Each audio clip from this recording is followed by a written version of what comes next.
When Joshua closed his eyes for the last time, Israel stood on the brink of a new era. The generation that had witnessed the wonders of the Exodus and the conquest of the Promised Land was passing away. Now the people faced a different challenge, living in the land God had given them, surrounded by pagan nations that did not know Jehovah. The book of Judges tells this fascinating story of highs and lows, how Israel struggled to maintain its identity amid external pressures and internal temptations. It's a narrative that unfolds in cycles. The people drift away from God, suffer the consequences, cry out for help, and are rescued by exceptional leaders, the judges. These weren't kings or governors in the traditional sense, but deliverers sent by God during critical times. Let's dive into these stories that reveal not only the complexity of human nature, but also the unwavering faithfulness of God. In the first chapter of Judges, we find the people of Israel at a defining moment. With Joshua gone, who would lead them now? At the start of Judges 1, they sought divine guidance. After the death of Joshua, the Israelites asked the Lord, "Who of us is to go up first to fight against the Canaanites?" The answer came clearly in the next verse. The Lord answered, "Judah shall go up.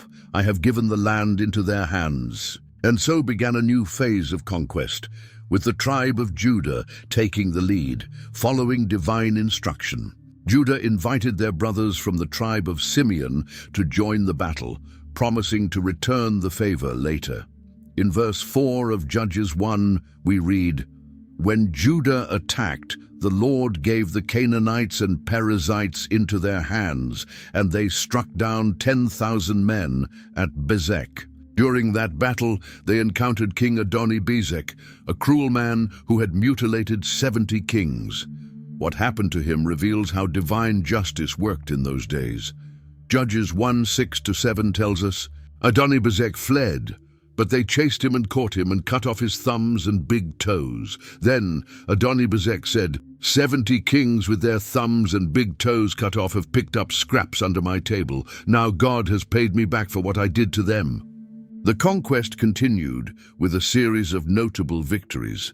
In Judges 1:8, the men of Judah attacked Jerusalem also and took it. They put the city to the sword and set it on fire.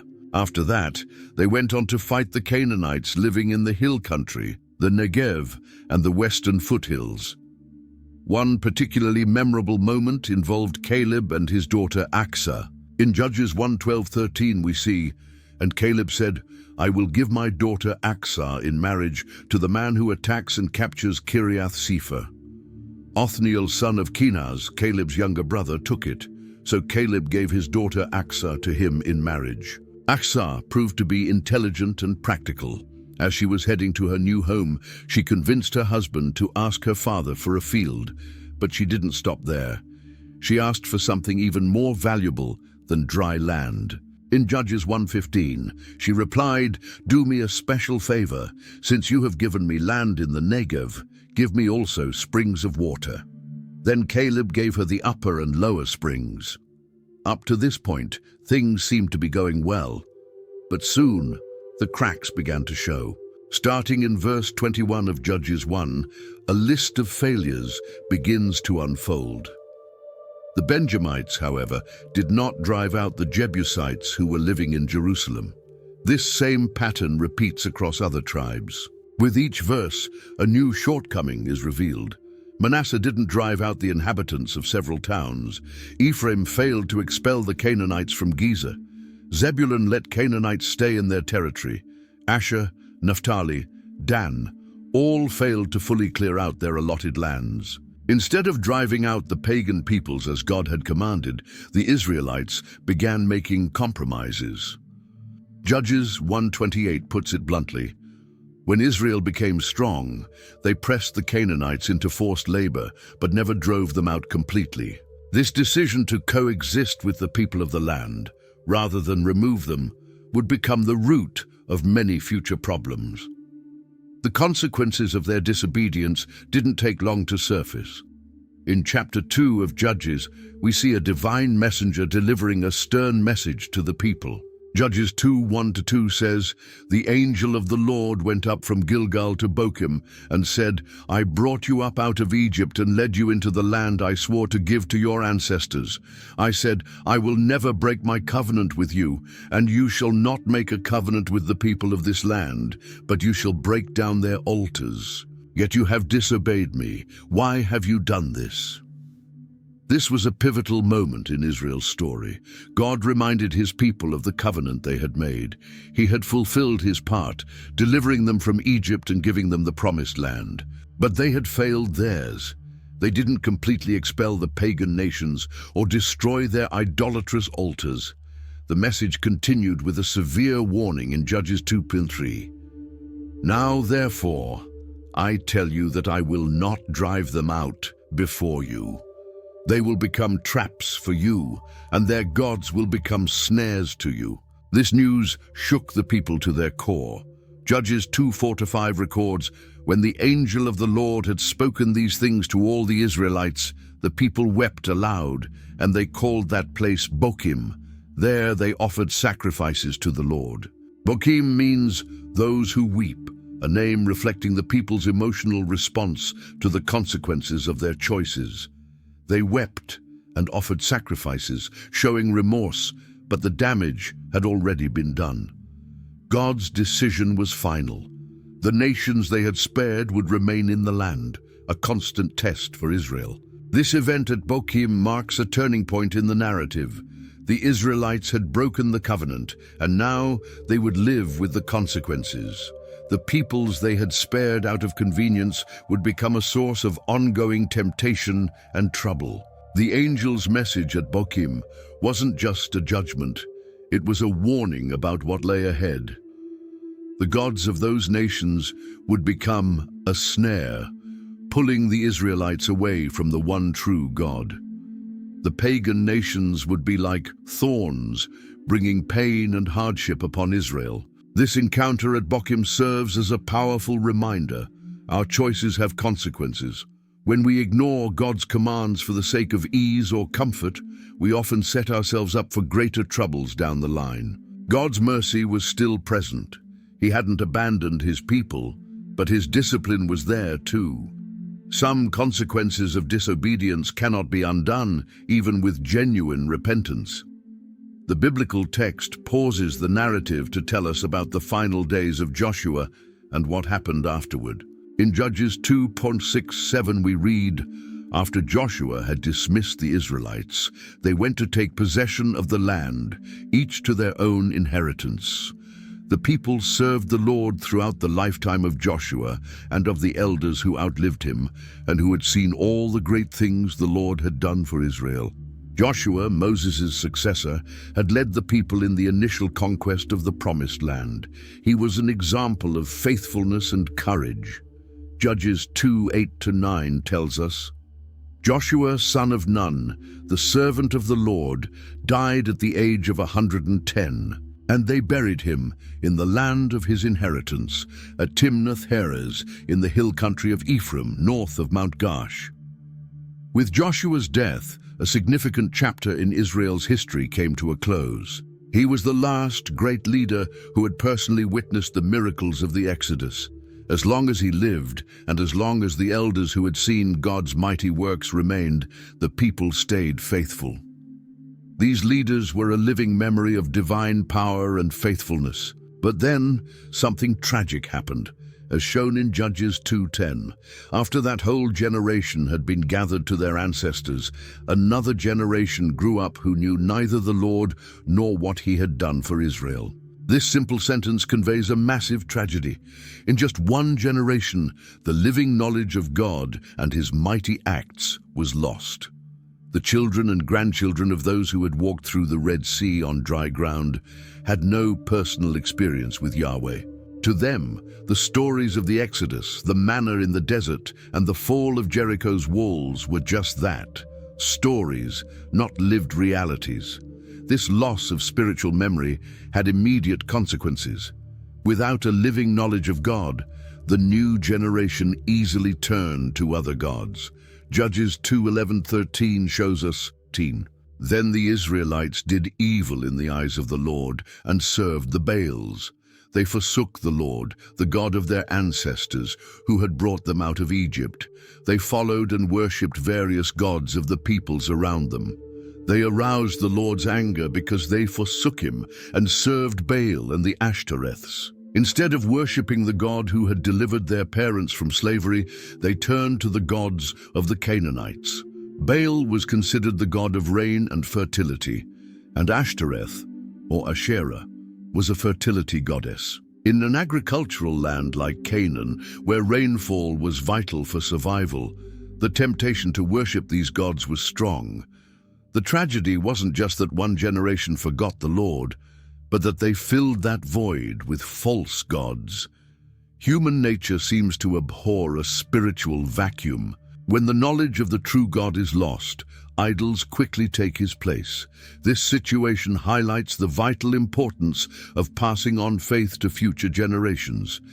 It's not enough for parents to know God. They must ensure that their children come to know him personally as well. From this point in the book of Judges, we see the beginning of a recurring pattern that will define the rest of the book. It's a cycle that begins with the people's sin, leads to oppression by enemies, continues with a cry to God, and ends with divine deliverance through a judge. Judges 2:14-15 shows the first part of this cycle, sin leading to servitude. In his anger against Israel, the Lord gave them into the hands of raiders who plundered them. He sold them into the hands of their enemies all around, whom they were no longer able to resist. Whenever Israel went out to fight, the hand of the Lord was against them to defeat them, just as he had sworn to them. They were in great distress. The language here is strong. God gave them over and sold them to their enemies. This doesn't mean he abandoned them, but rather that he withdrew his special protection, allowing them to suffer the natural consequences of their choices. When they rejected the Lord as their God, they lost the Lord as their protector. But the cycle doesn't end in oppression. The God of Israel is a merciful God.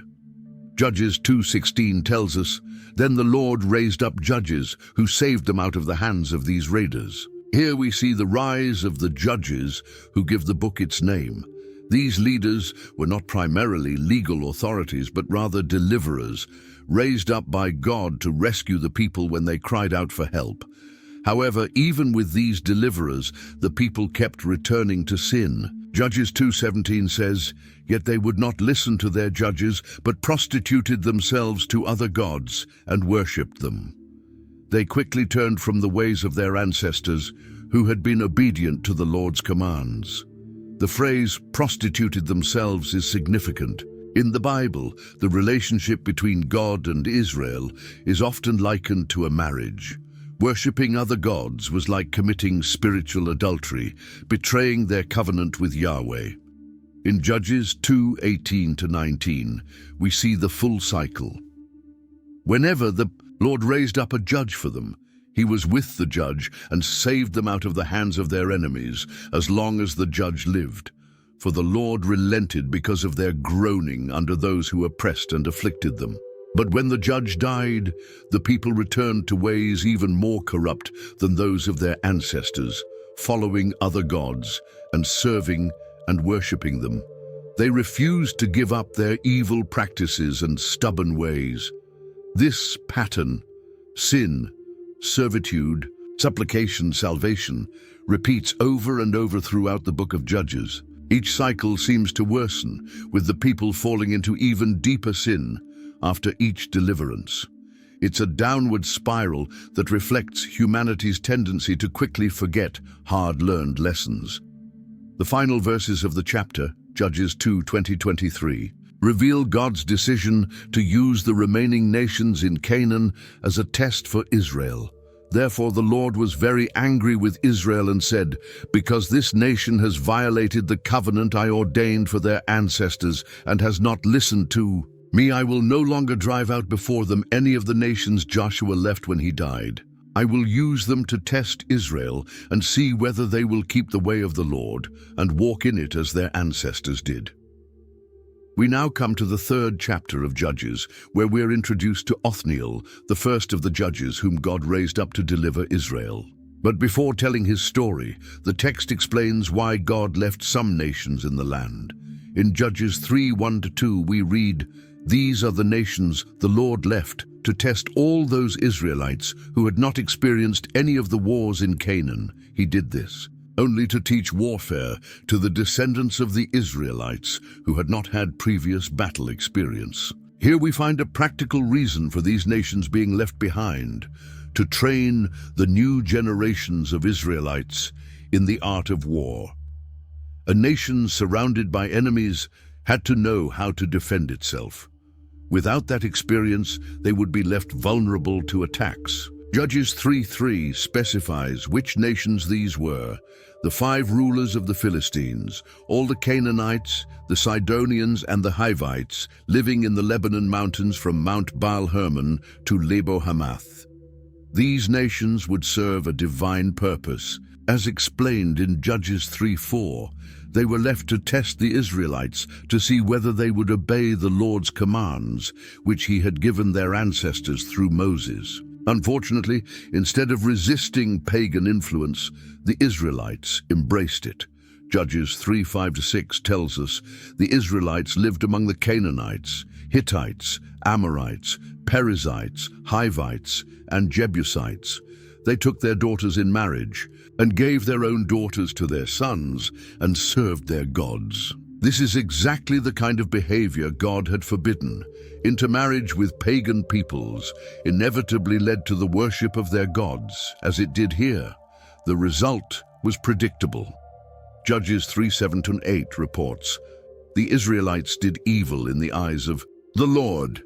They forgot the Lord their God and served the Baals and the Asherahs. The anger of the Lord burned against Israel, so that he sold them into the hands of Cushan-Rishathaim, king of Aram-Naharaim, to whom the Israelites were subject for 8 years. Aram-Naharaim refers to the region between the Tigris and Euphrates rivers in modern-day Iraq. Cushan-Rishathaim, whose name means Cushan of double wickedness, was a powerful king who extended his rule into Canaan, subjugating the Israelites. For 8 long years, the people suffered under this foreign oppression. Finally, they did what they should have done from the start. They cried out to God for help. Judges 3:9 tells us about God's response. But when they cried out to the Lord, he raised up for them a deliverer, Othniel, son of Kenaz, Caleb's younger brother, who saved them. Othniel wasn't a stranger. He had already been mentioned in Chapter 1 as the man who conquered Kiriath-Sepher and won the hand of Achsah, Caleb's daughter.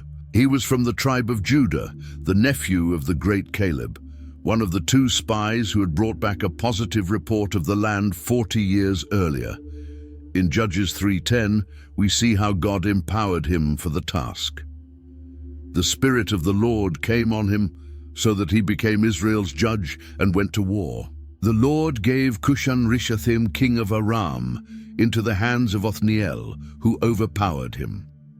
This is the first mention in the book of Judges of someone being empowered by the Spirit of the Lord, a theme that will appear again with later Judges. The victory didn't come through human strength or skill, but through the power of God's Spirit. The result was Israel's deliverance, as shown in Judges 3:11. So the land had peace for 40 years, until Othniel, son of Kenaz, died. This 40-year period of peace was one of the longest during the era of the Judges. Under Othniel's leadership, the people apparently remained faithful to God. But as we'll see, once he died, the cycle began all over again. After Othniel's death, the familiar pattern repeated itself. In Judges 3:12, we read, "Again, the Israelites did evil in the eyes of the Lord. And because they did this evil, the Lord gave Eglon, king of Moab, power over Israel." Moab was a nation east of the Dead Sea, descended from Lot, Abraham's nephew. Though related to the Israelites, the Moabites were often their enemies. On this occasion, Eglon formed a coalition, as we see in Judges 3:13, getting the Ammonites and Amalekites to join him, Eglon came and attacked Israel, and they took possession of the city of palms. The city of palms refers to Jericho, the first city Israel had conquered upon entering the Promised Land. Its fall to Eglon symbolized a reversal of Joshua's earlier victories. The Moabite oppression lasted longer than the Mesopotamian one. The Israelites were subject to Eglon, king of Moab, for 18 years, Judges 3:14. For nearly 2 decades, they lived under foreign rule. As before, the people eventually cried out to the Lord for help. And as before, God responded by raising a deliverer. In Judges 3:15, again the Israelites cried out to the Lord, and he gave them a deliverer, Ehud, a left-handed man, the son of Gera the Benjamite. The Israelites sent him with tribute to Eglon, king of Moab. Ehud was from the tribe of Benjamin, which ironically means son of my right hand. Curiously, he was left-handed, which set him apart. This seemingly minor detail would prove crucial. Ehud's plan to free Israel involved a political assassination. Judges 3:16 says, "Now Ehud had made a double-edged sword about a cubit long, which he strapped to his right thigh under his clothing." The strategy was clever. As a left-handed man, Ehud strapped the sword to his right thigh, an unexpected place for guards to check. Normally, a right-handed man would carry his weapon on the left side for easier access. Ehud was sent as an official envoy to deliver tribute to Eglon. Judges 3:17-18 recounts, he presented the tribute to Eglon, king of Moab, who was a very fat man. After Ehud had presented the tribute, he sent on their way those who had carried it. But after leaving the palace, Ehud returned with a secret message. Judges 3:19-20 explains, "But on reaching the stone images near Gilgal, he himself went back to Eglon and said, 'Your Majesty, I have a secret message for you.' The king said to his attendants, 'Leave us.' And they all left. Ehud then approached him while he was sitting alone in the upper room of his palace and said, 'I have a message from God for you.' As the king rose from his seat, the timing was perfect. Eglon was alone, having dismissed his guards to receive a secret message. He had no idea that the message from God would come in the form of a sword. Judges 3:21-22 describes what happened next. Ehud reached with his left hand, drew the sword from his right thigh, and plunged it into the king's belly. Even the bare handle sank in after the blade, and his bowels discharged. Ehud did not pull the sword out, and the fat closed in over it. The graphic description explains why the text emphasized that Eglon was a very fat man. His obesity contributed to his death.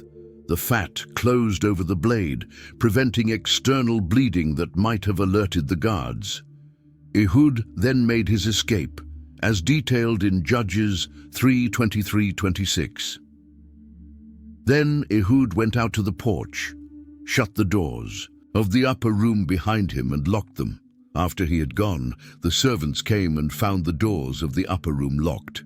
They said he must be relieving himself in the inner room of the palace. They waited to the point of embarrassment, but when he did not open the doors, they took a key and unlocked them. There, they saw their lord fallen to the floor, dead. While they waited, Ehud escaped, passed by the idols, and fled to Seirah. The delay in discovering the body gave Ehud enough time to get away and organize an attack.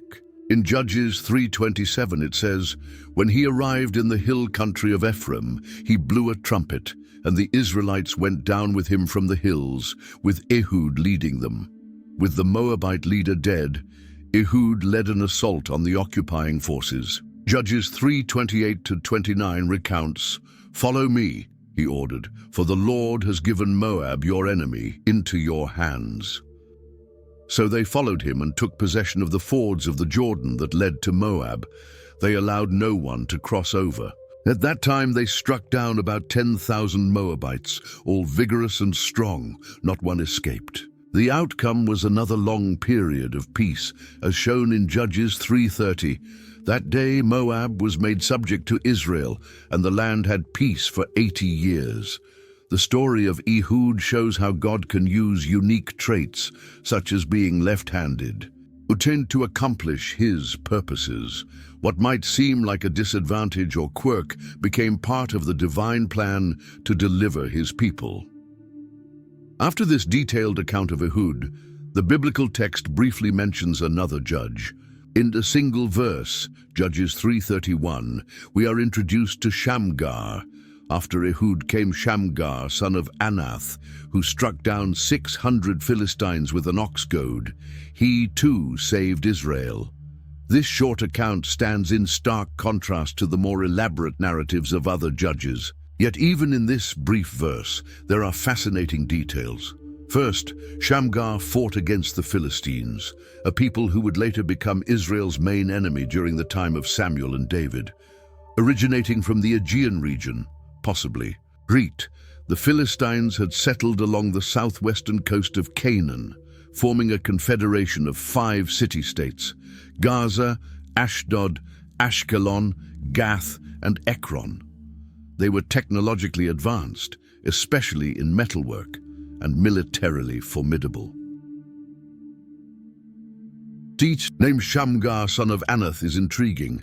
Anath was the name of a Canaanite goddess of war. Some scholars suggest this might imply Shamgar had non-Israelite origins or came from a family that formerly worshipped Canaanite gods. What stands out most is the weapon Shamgar used: an ox goad. This wasn't a weapon of war, but an agricultural tool used by farmers to prod oxen while plowing. It was a long stick with a sharp metal point on one end and a small shovel on the other for cleaning the plow. In untrained hands, an ox goad would be a poor weapon. But Shamgar, likely a farmer, well versed in using it, turned it into a deadly instrument. The story tells us he killed 600 Philistines with this improvised tool.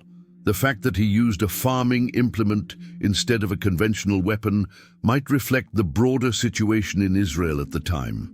The Philistines were known for restricting Israel's access to iron technology, preventing them from manufacturing weapons. In 1 Samuel 13:19-22, a later period, we read, "Not a blacksmith could be found in the whole land of Israel, because the Philistines had said, 'Otherwise the Hebrews will make swords or spears.'"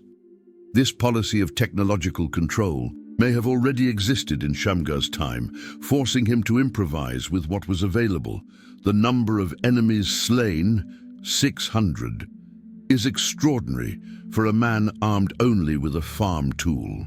This suggests that Shamgar's victory, like those of other judges, was not merely human effort, but a demonstration of God's power working through him. The final phrase, "He too saved Israel," indicates that Shamgar's impact was significant despite the brevity of the account. Perhaps he delivered only a part of Israel, since the Philistines were mainly located in the southwest, or maybe his victory was so decisive that it secured a period of peace. In chapters 4 and 5 of Judges, we find one of the most fascinating stories in the book, the saga of Deborah and Barak against Sisera, the commander of the Canaanite army. This narrative introduces us to the only female among the major judges, and one of Israel's most admirable leaders. As usual, the story begins with the people falling back into sin. Judges 4:1-2 tells us, after Ehud died, the Israelites, once again, did evil in the eyes of the Lord. So the Lord sold them into the hands of Jabin, king of Canaan, who reigned in Hazor. The commander of his army was Sisera, who lived in Haroshath Hagoyim. Hazor was a major city in northern Canaan, and Jabin, the wise, was likely a dynastic title similar to Pharaoh in Egypt. The book of Joshua mentions that a king named Jabin of Hazor had been defeated earlier, Joshua 11. But apparently the city had regained its power. This time, the oppression was severe. Judges 4:3 states, Jabin had 900 iron chariots and had cruelly oppressed the Israelites for 20 years. They cried to the Lord for help. The iron chariots represented the advanced military technology of the time, something the Israelites did not possess. This technological superiority allowed Jabin to harshly oppress the people for 2 decades. When the people finally cried out, God had already prepared a deliverer. In Judges 4:4-5, we are introduced to her. Now Deborah, a prophetess, the wife of Lapidoth, was leading Israel at that time. She held court under the palm of Deborah between Ramah and Bethel in the hill country of Ephraim, and the Israelites came to her to have their disputes decided. Deborah was already an established leader before the war against Jabin. As a prophetess, she received and conveyed messages from God. As a judge, she resolved disputes among the people. The fact that she had a designated place where people sought her counsel under the palm of Deborah shows that her authority was widely recognized. Following divine direction, Deborah summoned Barak to lead Israel's army. Judges 4:6-7 says, she sent for Barak, son of Abinoam from Kadesh in Naphtali, and said to him, the Lord, the God of Israel, commands you, go, take with you 10,000 men of Naphtali and Zebulun and lead them up to Mount Tabor. I will lead Sisera, the commander of Jabin's army, with his chariots and his troops to the Kishon River, and give him into your hands. Barak's response reveals both faith and hesitation. Judges 4:8 says, Barak said to her, if you go with me, I will go, but if you don't go with me, I won't go. Barak was willing to face Sisera's formidable army, but he wanted Deborah, the representative of God, by his side. Perhaps he needed continual reassurance that God would be with him, or maybe he recognized Deborah's wisdom and spiritual leadership. Deborah's reply in Judges 4:9 is prophetic. Certainly I will go with you, said Deborah, but because of the course you are taking, the honor will not be yours, for the Lord will deliver Sisera into the hands of a woman. So Deborah went with Barak to Kadesh. This prophecy would be fulfilled in a surprising way, but not in the way Barak might have imagined. The woman to receive the honor would not be Deborah, but another. Preparations for battle began. Judges 4:10 says, there Barak summoned Zebulun and Naphtali, and 10,000 men went up under his command. Deborah also went up with him. Meanwhile, in Judges 4:11, we're given a seemingly minor detail that will prove crucial. Now Heber, the Kenite, had left the other Kenites, the descendants of Hobab, Moses' brother-in-law, and pitched his tent by the great tree in Zaanannim near Kadesh. The battle was imminent. Sisera was informed of Barak's movements and mobilized his forces. Judges 4:12-13 says, when they told Sisera that Barak son of Abinoam had gone up to Mount Tabor, Sisera summoned from Harosheth Hagoyim to the Kishon River all his men and his 900 chariots fitted with iron. The decisive moment arrived. Judges 4:14 says, then Deborah said to Barak, go, this is the day the Lord has given Sisera into your hands. Has not the Lord gone ahead of you? So Barak went down Mount Tabor, with 10,000 men following him. The strategy to position the troops on Mount Tabor was brilliant. Iron chariots, the enemy's main advantage, were effective on flat ground, but useless on steep slopes. By descending the mountain at the right moment, the Israelite forces gained the element of surprise and used gravity to their advantage. The result was an overwhelming victory, as described in Judges 4:15-16. At Barak's advance, the Lord routed Sisera and all his chariots and army by the sword, and Sisera got down from his chariot and fled on foot. Barak pursued the chariots and army as far as Harosheth Hagoyim, and all Sisera's troops fell by the sword. Not a man was left. The phrase, the Lord routed Sisera, indicates divine intervention. Deborah's song, chapter 5, suggests a torrential rain turned the battlefield into a muddy quagmire, neutralizing the advantage of the iron chariots. Meanwhile, Sisera fled on foot. Judges 4:17 says, Sisera, meanwhile, fled on foot to the tent of Jael, the wife of Heber the Kenite, because there was an alliance between Jabin, king of Hazor, and the family of Heber the Kenite. Here we see the importance of that earlier, minor detail about Heber. Sisera sought refuge in Jael's tent, assuming safety due to the alliance between her family and King Jabin. Jael welcomed Sisera with apparent hospitality while concealing her true intentions. Judges 4:18-20 recounts, Jael went out to meet Sisera and said to him, "Come, my lord, come right in. Don't be afraid." So he entered her tent, and she covered him with a blanket. "I'm thirsty," he said. "Please give me some water." She opened a skin of milk, gave him a drink, and covered him up. "Stand in the doorway of the tent," he told her. "If someone comes by and asks you, 'Is anyone in there?' say no."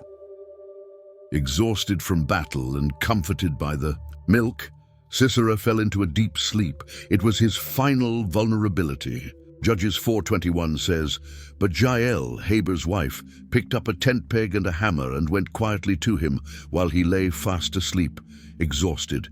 She drove the peg through his temple into the ground, and he died. When Barak arrived in pursuit, Sisera was already dead."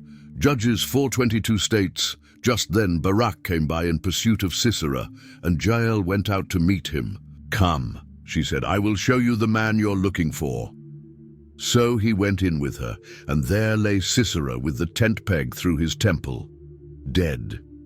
Thus Deborah's prophecy was fulfilled. The Lord will deliver Sisera into the hands of a woman. It wasn't Deborah herself, nor a warrior, but Jael, a seemingly ordinary woman who received the honor of defeating the enemy commander. The chapter ends with a summary of the battle's outcome in Judges 4:23-24. That day, God subdued Jabin, king of Canaan, before the Israelites. And the hand of the Israelites pressed harder and harder against Jabin, king of Canaan, until they destroyed him.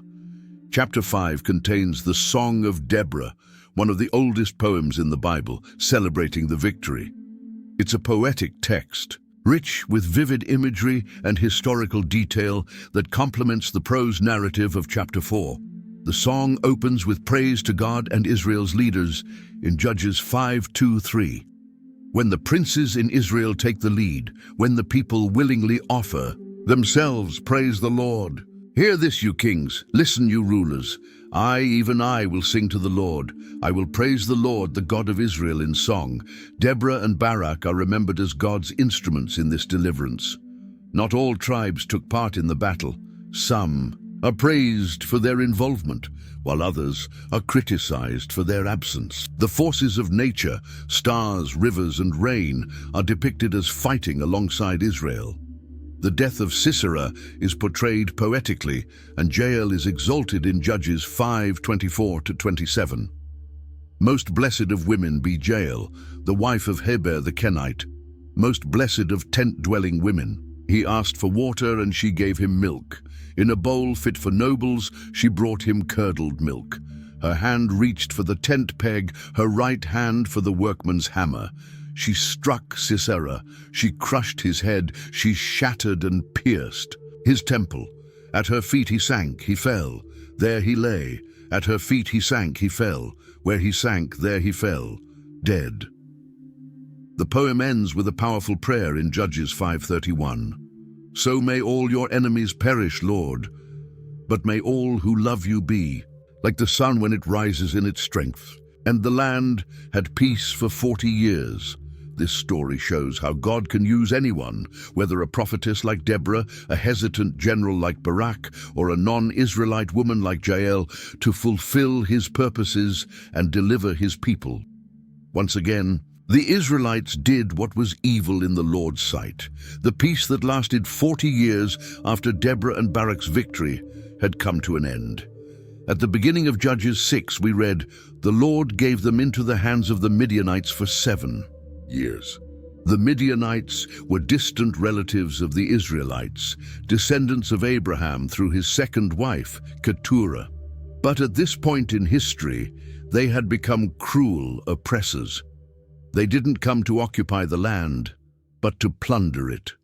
Whenever the Israelites planted their crops, the Midianites swarmed in like a cloud of locusts. Judges 6:3-4 describes how they attacked. Whenever the Israelites planted their crops, the Midianites, Amalekites, and other eastern peoples invaded the country.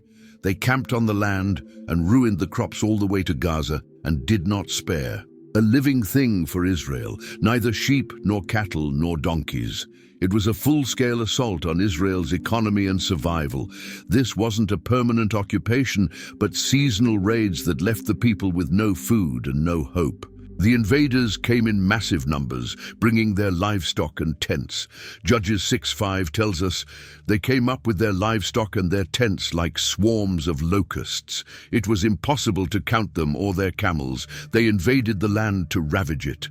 The result was extreme misery for Israel. Judges 6:6 says, Midian so impoverished the Israelites that they cried out to the Lord for help. When the people finally cried out, God first sent a prophet to remind them why they were suffering.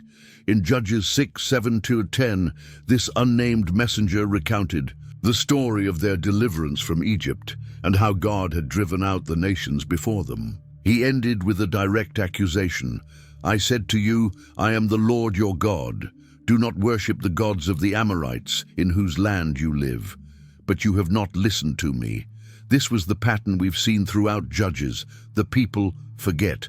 God suffer under their enemies, cry out for help, and God sends a deliverer. Now, a new deliverer was about to emerge, an unlikely man named Gideon. In a small town called Ophrah, a young man was secretly threshing wheat in a winepress, a place meant for crushing grapes, not for processing grain. He was hiding out of fear of the Midianites. His name was Gideon, son of Joash from the tribe of Manasseh. Suddenly, something extraordinary happened. Judges 6:11-12 says, The angel of the Lord came and sat down under the oak in Ophrah that belonged to Joash the Abizrite, where his son Gideon was threshing wheat in a winepress to keep it from the Midianites. When the angel of the Lord appeared, to Gideon he said, The Lord is with you, mighty warrior. That greeting must have shocked Gideon. He certainly didn't see himself as a warrior, let alone a mighty one. He was hiding, afraid of the Midianites. His response reveals his frustration and doubt. Pardon me, my lord, Gideon replied, but if the Lord is with us, why has all this happened to us?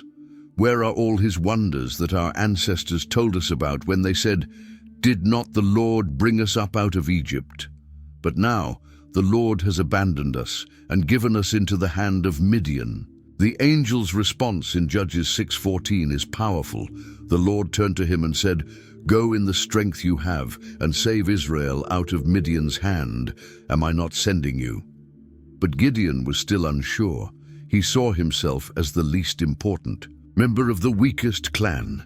Pardon me, my lord, Gideon replied, but how can I save Israel? My clan is the weakest in Manasseh, and I am the least in my family. The Lord assured him, I will be with you, and you will strike down all the Midianites, leaving none alive. Even so, doubt lingered in Gideon's heart. He asked for a sign to confirm that he was truly speaking to a divine messenger. He prepared an offering, a young goat and unleavened bread, and brought it to the angel, who told him to place the food on a rock and pour the broth over it. Then the angel touched the offering with the tip of his staff, and fire flared from the rock and consumed everything. The angel disappeared. Gideon then realized who he had been speaking to. In Judges 6:22, he exclaimed, Alas, sovereign Lord! I have seen the angel of the Lord face to face. There was a common belief that seeing God directly meant certain death, but the Lord comforted him. Peace, do not be afraid, you are not going to die. In response to this extraordinary encounter, Gideon built an altar and called it, The Lord is Peace. But the true test of his newfound faith came immediately afterward. That same night, the Lord gave Gideon a frightening command. Take your father's bull, the second bull, 7 years old. Tear down your father's altar to Baal and cut down the Asherah pole beside it. Then build a proper altar to the Lord your God on the top of this height. Using the wood of the Asherah pole that you cut down, offer the second bull as a burnt offering. This was a dangerous mission. Baal was the main god of the Canaanites, considered the god of rain and fertility. During times of drought, like the one they were facing, many Israelites had turned to Baal, hoping he would bring rain. Asherah was a fertility goddess, often represented by wooden poles. Gideon obeyed, but fear still lingered in his heart. Judges 6:27 tells us, "So Gideon took 10 of his servants and did as the Lord told him, but because he was afraid of his family and the townspeople, he did it at night rather than in the daytime." The next morning, the townspeople discovered what had happened.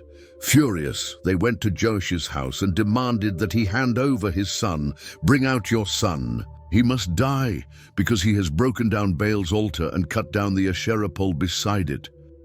Joash's response took everyone by surprise. Instead of surrendering his son, he defended him. "Are you going to plead Baal's cause? Are you trying to save him? Whoever fights for him shall be put to death by morning. If Baal really is a god, he can defend himself when someone breaks down his altar." It was a simple yet powerful argument. If Baal was truly a god, why would he need humans to protect him? Why hadn't he punished Gideon himself? From that day on, Gideon was given a new name, Jerubbaal, meaning "let Baal contend with him," because, as his father said, "Let Baal contend with him, for he broke down Baal's altar." It wasn't long before the Midianites, Amalekites, and other eastern peoples gathered once more for another invasion. They crossed the Jordan River and camped in the valley of Jezreel, one of the most fertile areas in Israel.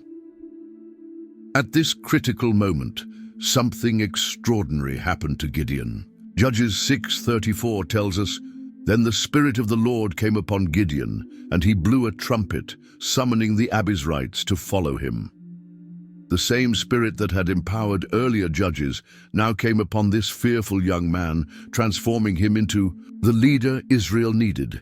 Gideon sent messengers throughout the region, calling on the tribes of Manasseh, Asher, Zebulun, and Naphtali. Surprisingly, they responded, and men from all those tribes rallied to him. Even with an army forming around him and the Spirit of God upon him, Gideon still wrestled with doubt. He asked God for another sign of confirmation. In Judges 6:36-37, he prayed, "If you will save Israel by my hand, as you have promised, look, I will place a wool fleece on the threshing floor. If there is dew only on the fleece and all the ground is dry, then I will know that you will save Israel by my hand, as you said." The next morning, that's exactly what happened. Gideon got up early, squeezed the fleece, and filled a bowl with water from the dew that had fallen on it, while the ground around it remained dry. Still, Gideon asked for one more sign, this time reversing the test. In Judges 6:39, he said to God, "Do not be angry with me. Let me make just one more request. Allow me one more test with the fleece. This time make the fleece dry and let the ground be covered with dew." Once again, God granted Gideon's request. The next morning, the fleece was dry while the ground around it was soaked with dew. These signs, especially the one where the fleece stayed dry while the surrounding ground was wet, were deeply meaningful. In the Bible, dew often symbolizes divine blessing. In the first test, only the fleece, perhaps representing Gideon or Israel, received the blessing. In the second, the blessing extended to the entire surrounding area, suggesting that Israel's victory would bring blessings to the whole region. More importantly, these signs confirmed to Gideon that God was truly with him, and that victory was certain. The fearful young man hiding in the winepress was becoming a bold leader, ready to face the enemy. Gideon's army grew rapidly. 32,000 men responded to his call, an impressive number, especially considering the fear. The Midianites inspired, but the Lord had other plans. Judges 7.2 reveals God's thinking. The Lord said to Gideon, "You have too many men. I cannot deliver Midian into their hands, or Israel would boast against me, saying, 'My own strength has saved me.'" God wanted it to be crystal clear that the victory would come from him, not from Israel's military power. So he told Gideon to reduce the size of the army. First, he was to announce, "Anyone who trembles with fear may turn back and leave Mount Gilead." The result was staggering. 22,000 men left, and only 10,000 remained. 2/3 of the army openly admitted their fear and went home, but even 10,000 was too many, according to the Lord. So he proposed another test. In Judges 7:4-5 we read, "But the Lord said to Gideon, 'There are still too many men. Take them down to the water, and I will thin them out for you there. If I say, "This one shall go with you," he shall go. But if I say, "This one shall not go with you," he shall not go." So Gideon took the men down to the water. There the Lord told him, "Separate those who lap the water with their tongues as a dog laps from those who kneel down to drink." The test was simple, but revealing. Those who knelt to drink put themselves in a vulnerable position. If the enemy attacked, they wouldn't be ready. But those who scooped the water to their mouths with their hands stayed alert, watching their surroundings, ready for danger. The result was striking. 300 men drank from cupped hands, lapping like dogs. All the rest got down on their knees to drink. The Lord said to Gideon, "With the 300 men that lapped, I will save you and give the Midianites into your hands. Let all the others go home." Now Gideon had only 1% of his original army, from 32,000 down to 300. From a human perspective, it seemed like madness to face the Midianites with such a small group. Judges 7:12 tells us that the Midianites, Amalekites, and other eastern peoples had settled in the valley, thick as locusts. Their camels could no more be counted than the sand on the seashore. The contrast couldn't have been more dramatic. 300 Israelites against an enemy too numerous to count. But God had a plan, and Gideon was now ready to follow it, no matter how impossible it seemed. That night, the Lord spoke to Gideon again. "Get up, go down to the camp, for I have given it into your hands. But if you're afraid to attack, go down to the camp with your servant Purah and listen to what they are saying. After that, you will have the courage to attack the camp." This invitation acknowledged Gideon's humanity. God knew he was still afraid and offered him a way to strengthen his faith. So Gideon and his servant went down to the edge of the enemy camp. What they saw must have been intimidating: a sea of tents, camels, and armed warriors. Judges 7:12 describes the scene. The Midianites, Amalekites, and all the other eastern peoples had settled in the valley, thick as locusts.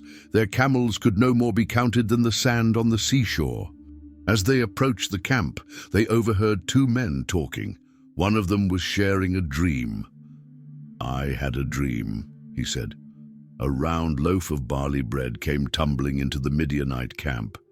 It struck a tent with such force that the tent overturned and collapsed." The other man responded with an immediate interpretation. "This can be nothing other than the sword of Gideon, son of Joash, the Israelite. God has given the Midianites and the whole camp into his hands." When Gideon heard this, he worshipped God. His fear turned into faith. He returned to the Israelite camp and shouted, "Get up! The Lord has given the Midianite camp into your hands." Then Gideon divided the 300 men into 3 companies. He gave each man a trumpet and an empty jar with a torch inside. His instructions were clear and unusual. "Watch me, follow my lead. When I get to the edge of the camp, do as I do. When I and all who are with me blow our trumpets, then you blow yours around the whole camp and shout, 'For the Lord and for Gideon.'" It was a surprising strategy, one that didn't involve swords, spears, or bows, the typical weapons of the time. Instead, It relied solely on sound and light. In the middle of the night, Gideon and the 100 men with him reached the edge of the camp at the beginning of the middle watch, just after the guards had been changed. They blew their trumpets and smashed the jars in their hands. All 3 companies blew their trumpets and broke their jars. Holding the torches in their left hands and the trumpets in their right, they shouted, "A sword for the Lord and for Gideon!" The effect was immediate and devastating.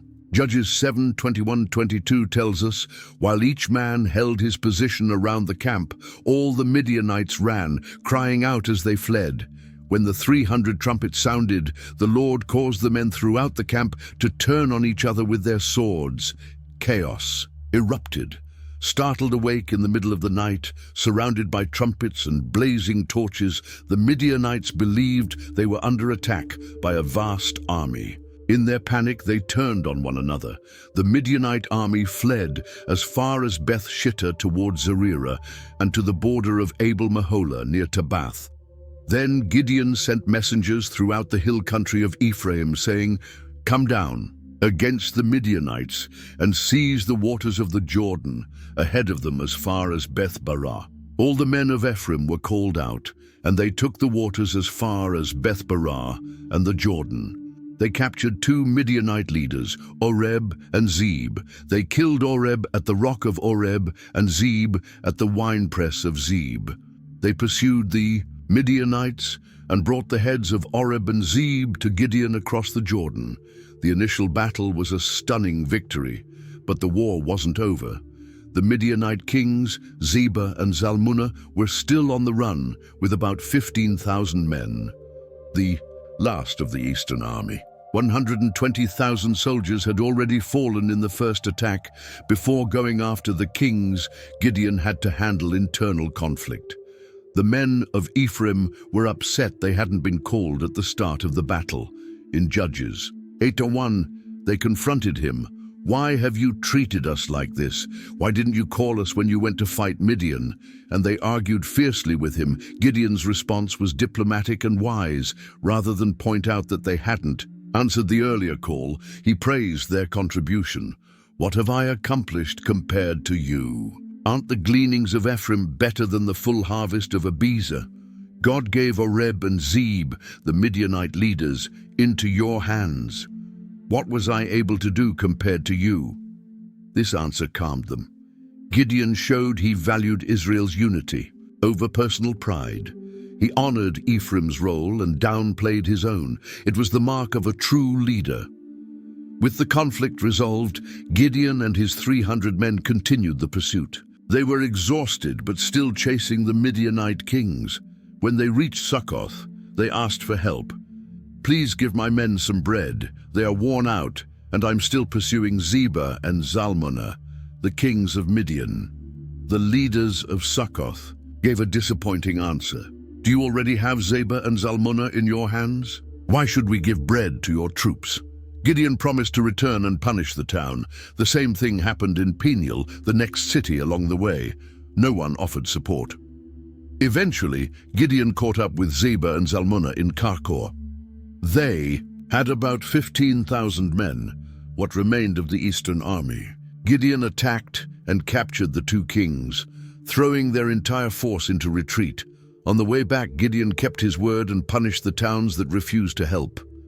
In Succoth, he captured a young man and had him list the names of the city's officials, 77 men. Then he said to the leaders, "Here are Zebah and Zalmunna, about whom you taunted me, saying, 'Do you already have them in your hands? Why should we give bread to your exhausted men?'" And he punished the leaders of the city. In Peniel, he tore down the city's tower and killed the men who had refused aid. Then he turned his attention to the captured kings. Judges 8:18-19 recounts his conversation. Then he asked Zebah and Zalmunna, "What kind of men did you kill at Tabor?" They answered, "Men like you, each one looked like a son of a king." Gideon replied, "Those were my brothers, the sons of my own mother. As surely as the Lord lives, if you had spared their lives, I would not kill you." This revelation changed everything. The Midianite kings had killed Gideon's brothers, turning this from a national conflict into a personal vendetta, in line with the laws of the time that required the nearest relative to avenge the shedding of innocent blood. Gideon ordered his eldest son, Jether, to execute the kings, but the boy hesitated out of fear. He was still just a youth, so the kings urged Gideon to do it himself. "Come, do it yourself. As is the strength of a man, so is his deed." Gideon killed Zebah and Zalmunna and took the crescent-shaped ornaments that hung on their camels' necks. After this great victory over the Midianites, the people of Israel wanted to make Gideon their king. Judges 8:22 says, "Rule over us, you, your son and your grandson, because you have saved us out of the hand of Midian." It was a tempting offer. Gideon had demonstrated strong leadership, had earned the people's respect, and now was being offered a dynasty, not just a personal reign, but a line of rulers from his descendants. But Gideon's answer was clear and resolute. "I will not rule over you, nor will my son rule over you. The Lord will rule over you." This response revealed that Gideon understood Israel's unique identity. Unlike neighboring nations, Israel was not meant to have a human king. Its constitution, the law of Moses, established a theocracy. God was the king, with human judges applying his law. To install a human king would be a rejection of divine sovereignty, as Samuel would later explain to the people. However, despite this noble refusal, Gideon made a request that would have serious consequences. He said, "I have one request, that each of you give me an earring from your share of the plunder." The enemies had worn gold earrings, as was customary among the Ishmaelites. The people agreed readily, "We will give them." They spread out a cloak, and each man threw in a gold earring from his share of the plunder.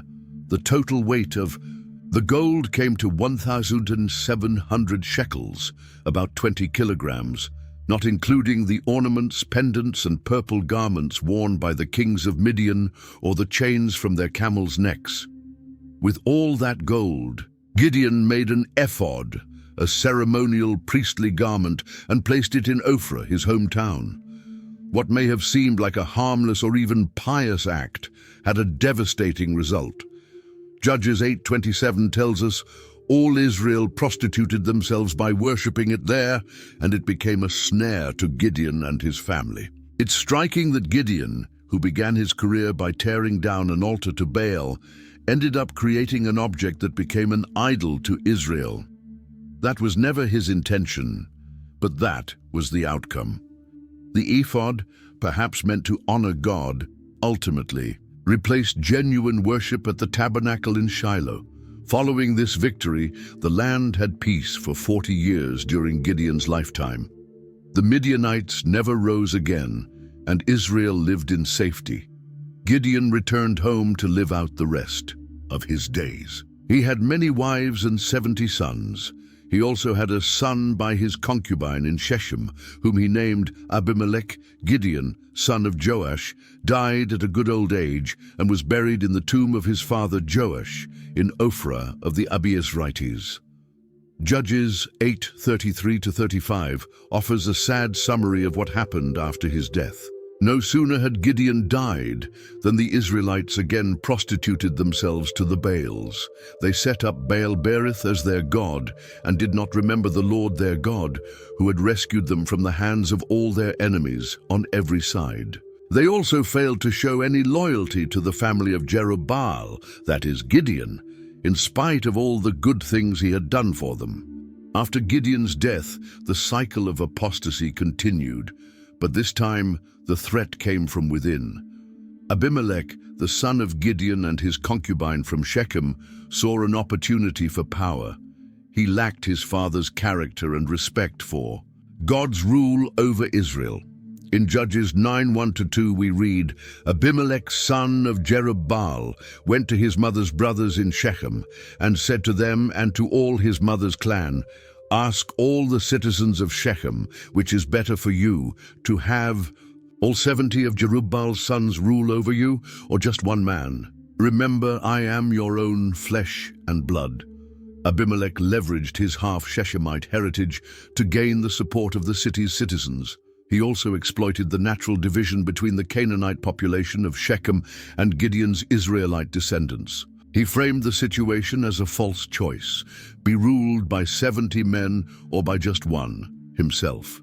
His mother's brothers repeated his words to all the citizens of Shechem, and they were inclined to follow Abimelech, saying, "He is our brother." They gave him 70 silver shekels from the temple of Baal-berith, which he used to hire some reckless scoundrels who followed him. Abimelech's first act was to eliminate his rivals. He went to his father's home in Ophrah and, on a single stone, killed his 70 brothers, the sons of Jerubbaal. Only Jotham, the youngest son, escaped by hiding. After this brutal act, Abimelech was proclaimed king by the leaders of Shechem. Judges 9:6 tells us, "Then all the citizens of Shechem and Beth Millo gathered beside the great tree at the pillar in Shechem to crown Abimelech king." This marked a critical turning point in Israel's history.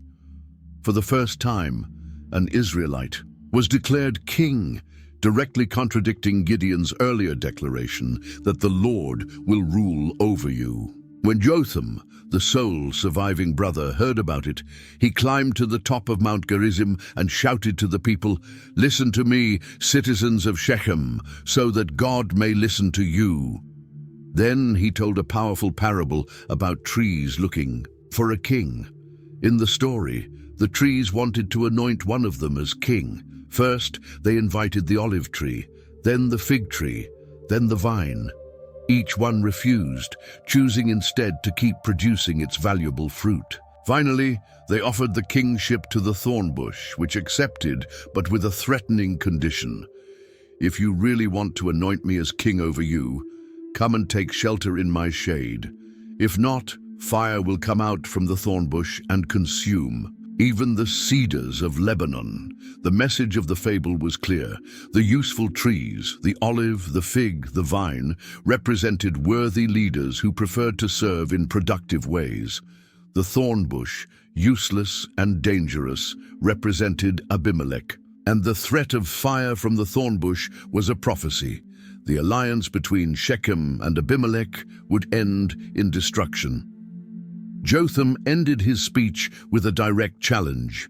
"If you have acted in good faith and with honor in making Abimelech king, if you have treated Jerubbaal and his family well and repaid him for what he did, then rejoice in Abimelech and let him also rejoice in you. But if you have not, let fire come out from Abimelech and consume the citizens of Shechem and Beth Millo.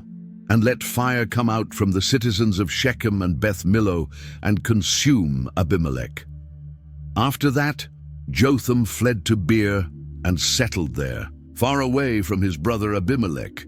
For 3 years, Abimelech ruled over Israel, but then God sent an evil spirit between him and the citizens of Shechem, who began to act treacherously against him. God was bringing justice upon Abimelech for the violence he had done to the 70 sons of Jerubbaal. The city of Shechem began to rebel. Men hid in the hills to ambush and rob travelers, and someone reported this to Abimelech. A man named Gaal, son of Ebed, moved to Shechem with his relatives and won the trust of the citizens. During the harvest festival in the temple of their god, as they ate and drank, they began cursing Abimelech. Gaal said, "Who is Abimelech, and who is Shechem, that we should serve him?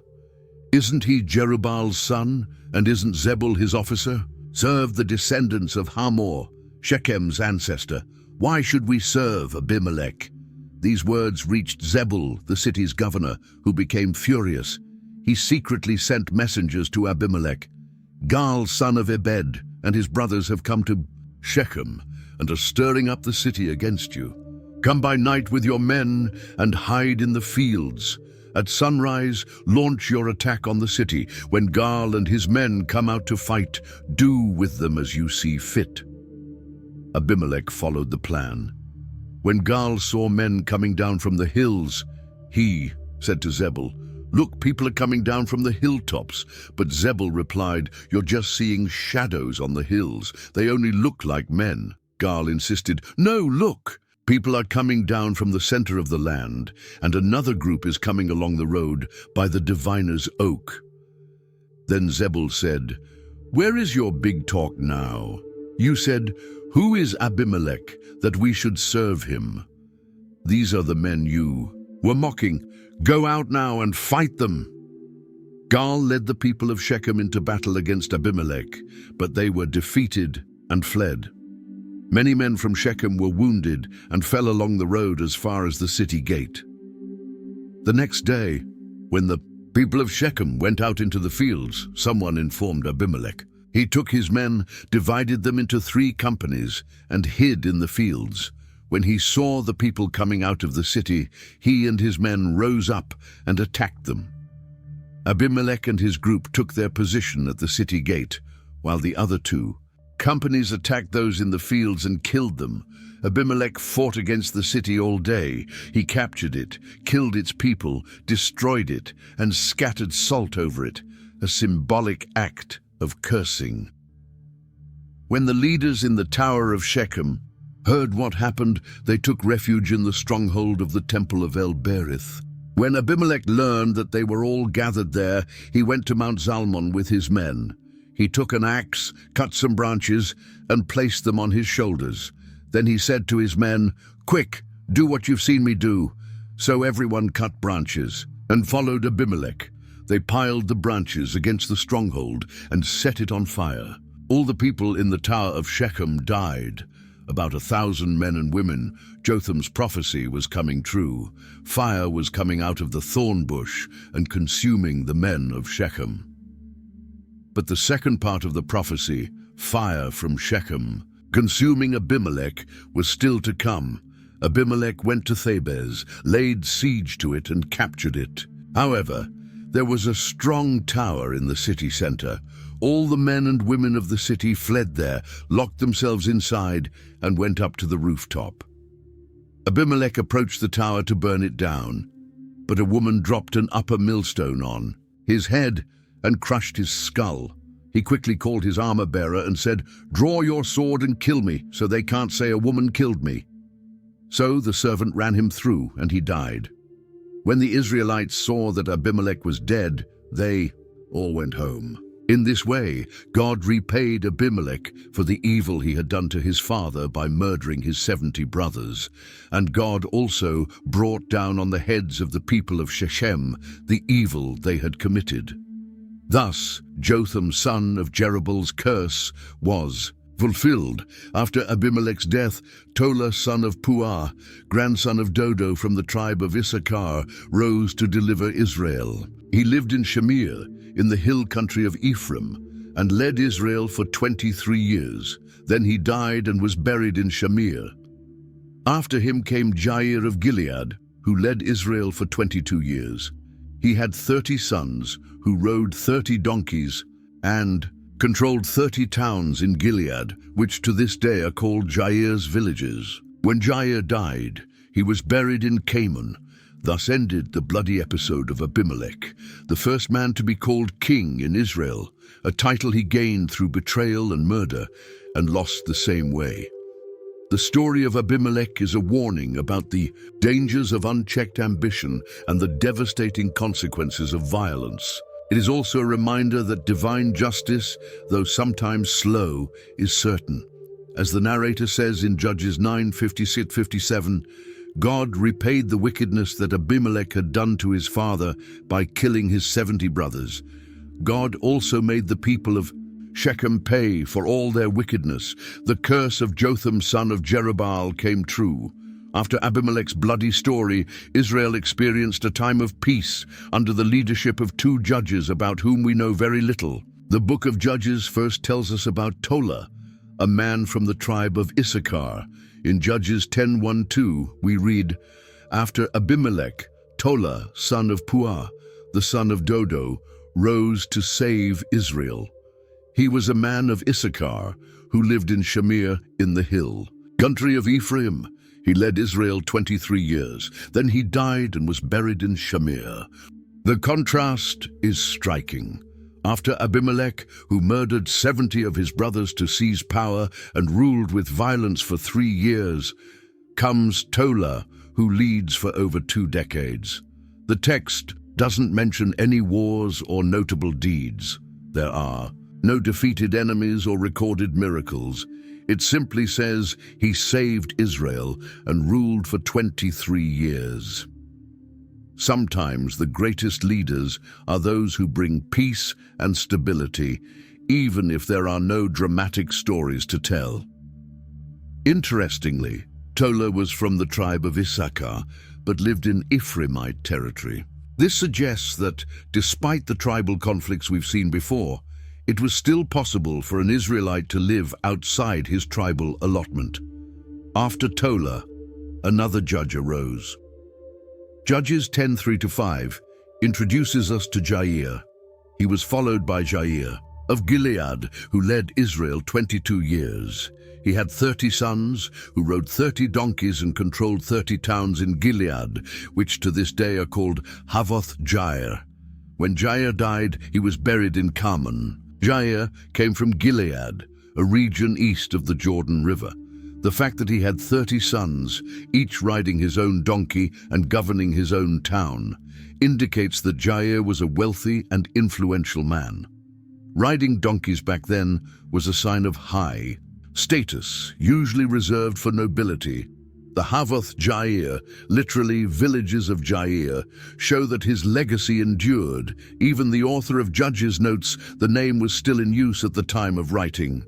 Together, Tola and Jair led Israel for 45 years of relative peace. No major battles, no dramatic personal trials, just steady leadership that allowed the people to prosper. But that calm didn't last. As we'll see, the cycle of apostasy and oppression was about to begin again. The peace Israel enjoyed under Tola and Jair quickly gave way to chaos. The people forgot the lessons of the past and returned to idolatry. Judges 10:6 reveals the scale of the problem. Again, the Israelites did evil in the eyes of the Lord. They served the Baals and the Ashtoreths and the gods of Aram, Sidon, Moab, the Ammonites, and the Philistines, because the Israelites forsook the Lord and no longer served him. This wasn't a casual slip into idol worship. This time, Israel fully embraced the gods of all their neighboring nations, outright rejecting Yahweh. The list is staggering. Gods from Aram in the north, Sidon on the Phoenician coast, Moab and Ammon to the east, and the Philistines to the west. It's like they were collecting idols from every direction. God's response was swift and severe. Verse 7 continues, "He became angry with them. He sold them into the hands of the Philistines and the Ammonites." The punishment came at the hands of the very nations whose gods they had chosen to worship. It was as if God was saying, "You prefer their gods, then live under their rule." The oppression was brutal, as described in Judges 10:8. That year they shattered and crushed the Israelites. For 18 years they oppressed all the Israelites on the east side of the Jordan in Gilead, the land of the Amorites. This wasn't just a series of raids. It was sustained, grinding oppression that lasted 18 years. The tribes east of the Jordan, Reuben, Gad, and half of Manasseh, suffered first. But it didn't stop there. The Ammonites also crossed the Jordan to fight against Judah, Benjamin, and Ephraim. Israel was in great distress. In their desperation, the people finally turned back to God. Judges 10:10 records their confession. Then the Israelites cried out to the Lord, "We have sinned against you, forsaking our God and serving the Baals." But this time, God didn't respond with immediate deliverance. Instead, he reminded them of all the times he had already rescued them and how they kept returning to idols. In verses 11-14, the Lord says, "When the Egyptians, the Amorites, the Ammonites, the Philistines, the Sidonians, the Amalekites, and the Maonites oppressed you, and you cried to me for help, did I not save you from their hands? But you have forsaken me and served other gods, so I will no longer save you." Go and cry out to the gods you have chosen. Let them save you when you are in trouble. It was a direct challenge. God was saying, if you trust those gods so much, ask them for help. Of course, those idols were powerless. The people recognized their failure and showed deeper repentance. In Judges 10:15-16 they respond, "But the Israelites said to the Lord, 'We have sinned. Do with us whatever you think best, but please rescue us now.' Then they got rid of the foreign gods among them and served the Lord, and he could bear Israel's misery no longer." Note the shift. First, they confess their sin, then they accept whatever punishment God deems right, and finally, they take real action by removing the idols. This genuine repentance moved God's heart. He could no longer endure their suffering. The stage was set for another confrontation with their oppressors. The Ammonites gathered and camped in Gilead, while the Israelites assembled at Mizpah. The leaders of Gilead were anxious. The leaders of Gilead said to each other, "Whoever will take the lead in attacking the Ammonites will be head over all who live in Gilead." They needed a brave leader to rise and confront the Ammonites. And God was already preparing that man, someone they had once rejected, but who would now be key to Israel's deliverance. Jephthah's life began with rejection. Judges chapter 11 opens with a blunt account of his background. Jephthah the Gileadite was a mighty warrior. His father was Gilead. His mother was a prostitute. Gilead's wife also bore him sons, and when they were grown up, they drove Jephthah away.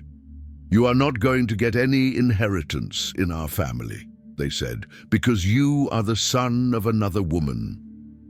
Born from a forbidden relationship, Jephthah had no say in the circumstances of his birth. Yet his half-brothers judged him for it, stripping him of his rightful inheritance.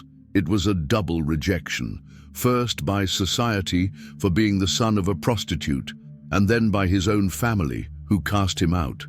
Faced with rejection, Jephthah fled from his brothers and settled in the land of Tob. There, away from the social structures that had excluded him, he became the leader of a group of adventurers. Judges 11:3 says, "So Jephthah fled from his brothers and settled in the land of Tob, where a group of worthless men gathered around him and followed him." Some translations render worthless men as empty men or men of no worth, suggesting that Jephthah attracted others who were marginalized by society. Together, they likely lived by raiding caravans or working as mercenaries. It wasn't a respectable life, but Jephthah honed his skills in warfare and earned a reputation as a capable fighter. Years passed. Then, when the Ammonites attacked Israel, the very elders who had allowed his banishment remembered the valiant warrior they had rejected. In their desperation, they went to Tob to find the man they had once despised. Judges 11:4-6 recounts, "Sometime later, when the Ammonites made war on Israel, the elders of Gilead went to get Jephthah from the land of Tob. 'Come,' they said, 'be our commander so we can fight the Ammonites.' Jephthah's reply showed he hadn't forgotten the rejection. 'Didn't you hate me and drive me from my father's house? Why do you come to me now when you're in trouble?' The question is heavy with pain. He's essentially saying, 'Did you want me when I was family? No. Did you want me when I lived peacefully in your land? No. Now that you're desperate, you remember me?' The elders of Gilead acknowledged their dire situation and made a tempting offer. 'Nevertheless,' they said, 'we are turning to you now. Come with us to fight the Ammonites, and you will be head over all of us who live in Gilead.' This wasn't just a temporary position as a military commander. They were offering Jephthah permanent leadership as the ruler of all Gilead. For a man who had been denied even his family's inheritance, it was an extraordinary turnaround. Jephthah didn't accept right away.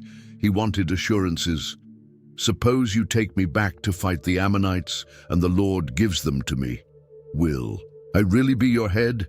The elders gave him a solemn oath. 'The Lord is our witness. We will certainly do as you say.' By invoking the name of God, they turned their promise into a sacred covenant. With that assurance, Jephthah agreed.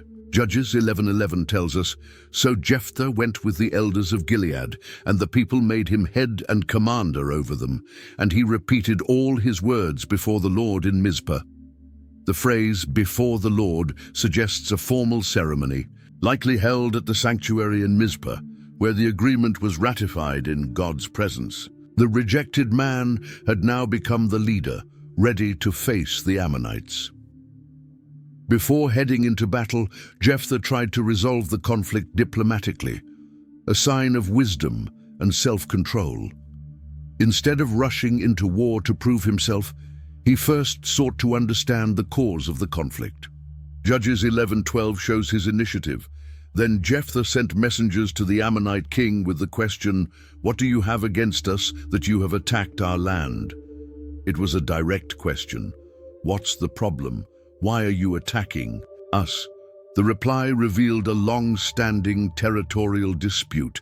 In Judges 11:13, the king of the Ammonites responded, "When Israel came up out of Egypt, they took away my land from the Arnon to the Jabbok, all the way to the Jordan. Now give it back peacefully." The Ammonites were laying claim to land that Israel had conquered roughly 300 years earlier during the Exodus. They argued that this territory, from the Arnon to the Jabbok, the region of Gilead, was rightfully theirs and demanded its return. Jephthah didn't accept that version of history. He sent new messengers with a detailed response, displaying deep knowledge of Israel's past. His answer, which spans 16 verses, Judges 11:14-29, is a brilliant legal defense of Israel's right to the land. First, he corrected the record. Israel did not take the land of Moab or the land of the Ammonites. He explained that when Israel left Egypt, they journeyed through the wilderness to the Red Sea and then to Kadesh. From there, they asked the king of Edom for permission to pass through his land, but were denied. The same happened with the king of Moab. So Jephthah continued. Israel skirted around the lands of Edom and Moab, passed along the eastern border of Moab, and camped on the other side of the Arnon. They did not enter the territory of Moab, for the Arnon was its boundary. Then Israel sent messengers to Sihon, king of the Amorites, asking for permission to pass through his land to their destination. But Sihon didn't trust Israel and mobilized his army to attack them at Jahaz. The outcome, as Jephthah recounted, was that the Lord, the God of Israel, gave Sihon and all his men into Israel's hands, and they defeated them. Israel took over all the land of the Amorites who lived in that territory. This was the key point in Jephthah's argument. The disputed land never belonged to the Ammonites. It had been Amorite land when Israel conquered it. In Judges 11:23-24, he added a theological dimension. It was the Lord, the God of Israel, who drove out the Amorites before his people Israel. Are you now to take it over? Will you not take what your god Chemosh gives you? Likewise, whatever the Lord our God has given us, we will possess. It was an argument the Ammonite king could understand. In the ancient Middle Eastern worldview, when a god gave victory to his people, the conquered land rightfully became theirs. If your God gives you land, Jephthah argued, you accept it. Our God gave us this land, and we're keeping it. Jephthah also appealed to historical precedent. For 300 years, Israel occupied Heshbon, Aroer, the surrounding settlements, and all the towns along the Arnon River. Why didn't you try to reclaim them during that time? It was a solid argument. If these lands really belonged to Ammon, why had they waited 3 centuries to claim them? It was like saying, the time to contest this is long gone. Jephthah concluded his message by placing the responsibility for any bloodshed squarely on the Ammonite king. I have not wronged you, but you are doing me wrong by waging war against me. Let the Lord, the judge, decide today between the Israelites and the Ammonites. This reference to God as judge wasn't just religious language, it was a declaration of trust that the outcome of the battle would reflect divine judgment about who was truly in the right. Unfortunately, Judges 11:28 tells us that the king of Ammon, however, paid no attention to the message Jephthah sent him. Diplomacy had failed. The matter would now be settled on the battlefield. With negotiations broken down, Jephthah prepared for war. But before he marched out, he did something that would tragically alter his life. Judges 11:29-31 recounts, "Then the Spirit of the Lord came upon Jephthah. He crossed Gilead and Manasseh, passed through Mizpah of Gilead, and advanced against the Ammonites. And Jephthah made a vow to the Lord, 'If you give the Ammonites into my hands, whatever comes out of the door of my house to meet me when I return in triumph from the Ammonites will be the Lord's, and I will offer it as a burnt offering.'" This vow reveals both Jephthah's faith and his recklessness. On one hand, he recognized that only God could give victory. On the other, he made a rash promise without considering the consequences. Vows were taken very seriously in Israelite culture. Once made, they had to be fulfilled. Numbers 30:2 says, "When a man makes a vow to the Lord or takes an oath to bind himself by a pledge, he must not break his word, but must do everything he said." With the vow made, Jephthah went into battle, and the result was a sweeping victory. Then Jephthah went over to fight the Ammonites, and the Lord gave them into his hands.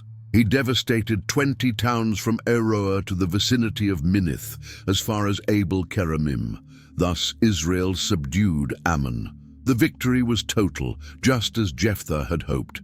But when he returned home to Mizpah, his triumph turned to tragedy. Judges 11:34 says, "When Jephthah returned to his home in Mizpah, who should come out to meet him but his daughter, dancing to the sound of tambourines? She was an only child. Except for her, he had neither son nor daughter." The text captures Jephthah's devastation. When he saw her, he tore his clothes and cried, "Oh no, my daughter, you have brought me down and I am devastated. I have made a vow to the Lord that I cannot break." Just imagine the scene. A father returning home victorious, expecting to be greeted with honor, only to have his worst nightmare come true. The one who came out to meet him wasn't a servant or an animal, but his own daughter, his only child. His joy turned instantly to anguish. Jephthah's daughter's response reveals extraordinary character. Rather than complain about her fate, she accepted her father's vow. "My father," she said, "you have given your word to the Lord. Do to me just as you promised, now that the Lord has avenged you of your enemies, the Ammonites." Her one request reflected both her youth and the sorrow of never experiencing marriage and motherhood, highly valued in that culture. "But grant me this one thing," she said. "Give me 2 months to roam the hills and weep with my friends because I will never marry." Jephthah agreed. "You may go," he said. And he let her go for 2 months. She and her friends went into the hills and wept because she would never marry. After the 2 months, she returned to her father, and he did to her as he had vowed. The text doesn't explicitly say what happened to her. Some scholars argue that she was dedicated to lifelong service at the tabernacle, remaining a virgin forever. Others believe she was literally sacrificed. The following verse leans toward the latter interpretation, as it says, "And she never married." From this comes the Israelite tradition that each year the young women of Israel go out for 4 days to commemorate the daughter of Jephthah the Gileadite. That word, commemorate, can also be translated as mourn, suggesting the community annually remembered and grieved her sacrifice. Either way, Jephthah's daughter's life, as she knew it, ended because of her father's impulsive vow. Jephthah's victory over the Ammonites should have been a moment of unity for Israel. Instead, it sparked further division. The tribe of Ephraim, which had not participated in the battle, took offense at being left out. Their reaction was extreme and threatening. In Judges 12:1, we read, "The men of Ephraim called out their forces, crossed over to Zaphon, and said to Jephthah, 'Why did you go to fight the Ammonites without calling us to go with you? We're going to burn your house down over your head.'" It was an unfair accusation and a serious threat. Jephthah replied by setting the record straight. "I and my people were engaged in a great struggle with the Ammonites, and although I called, you didn't save me out of their hands. When I saw that you wouldn't help, I took my life in my hands and crossed over to fight the Ammonites, and the Lord gave me the victory. Why have you come up today to fight me?" Jephthah's response made it clear that he had in fact called on the Ephraimites, but they had refused. Now, after the victory, they wanted to claim honor they hadn't earned. This wasn't the first time Ephraim had acted this way. They had done something similar to Gideon, Judges 8:1. But while Gideon responded diplomatically, Jephthah, a man hardened by conflict from his youth, wasn't willing to back down. The situation quickly escalated into a civil war. Judges 12:4 records, "Then Jephthah assembled all the men of Gilead and fought against Ephraim. The Gileadites struck them down because the Ephraimites had said, 'You Gileadites are renegades from Ephraim and Manasseh.'" The Ephraimites' accusation was particularly offensive. They were calling the Gileadites renegades, people with no true tribal identity. For men who placed great value on their tribal heritage, this was a serious insult. The Gileadites seized the fords of the Jordan River to block the Ephraimites from escaping back home. Then they came up with an ingenious test to identify the fugitives. Judges 12:5-6 tells us, "The Gileadites captured the fords of the Jordan leading to Ephraim, and whenever a fugitive from Ephraim said, 'Let me cross,' the men of Gilead would ask him, 'Are you an Ephraimite?' If he replied, 'No,' they would say, 'All right, say Shibboleth.' If he said Sibboleth because he could not pronounce the word correctly, they seized him and killed him at the fords of the Jordan. At that time, 42,000 Ephraimites were killed. Shibboleth means stream or ear of grain. The difference in pronunciation was subtle, just the initial consonant, but it revealed a speaker's regional origin. The Ephraimites said Sibboleth, lacking the esh sound. It was much like people from different regions pronouncing certain words differently. This tiny linguistic difference became a death sentence for thousands. The result was devastating. 42,000 Ephraimites died. It was a terrible loss for Israel, a nation meant to be united against external enemies, not fighting among themselves. After this bloody conflict, Jephthah led Israel for 6 years. Then, as Judges 12:7 says, Jephthah the Gileadite led Israel 6 years. Then Jephthah the Gileadite died and was buried in a town in Gilead. The brief mention of his death, without the honorific details often given to other judges, may reflect the mixed nature of his legacy. He delivered Israel from the Ammonites, but also led a civil war against fellow Israelites, and sacrificed his only daughter because of a reckless vow. Jephthah, the rejected son who became a deliverer, left behind a legacy of victory marred by tragedy and division. After Jephthah's death, 3 judges led Israel in succession. We know little about them, only brief details that offer a small glimpse into their lives. They are known as minor judges, not because they were less important, but because the biblical text devotes less space to their stories. The first of them was Ibzan. Judges 12:8-10 reads, "After him, Ibzan of Bethlehem led Israel. He had 30 sons and 30 daughters. He gave his daughters in marriage outside his clan and brought in 30 young women from outside for his sons. Ibzan led Israel for 7 years. Then he died and was buried in Bethlehem." Ibzan appears to have been a man of considerable wealth and influence. Having 60 children was extremely unusual and suggests that he had multiple wives, something permitted, though not ideal, in Israelite culture at the time. The text highlights how he arranged marriages for all his children, bringing in 30 women for his sons and sending his daughters to marry into other clans. This extensive web of marriages likely served political and social purposes, forging alliances across families and regions. In an era without formal government structures, family ties were crucial for peace and stability. Interestingly, Ibzan was from Bethlehem, the same town where King David and eventually Jesus would be born. At the time, though, Bethlehem was still a small village, not the renowned city it would later become. After 7 years of leadership, Ibzan died and was succeeded by Elon.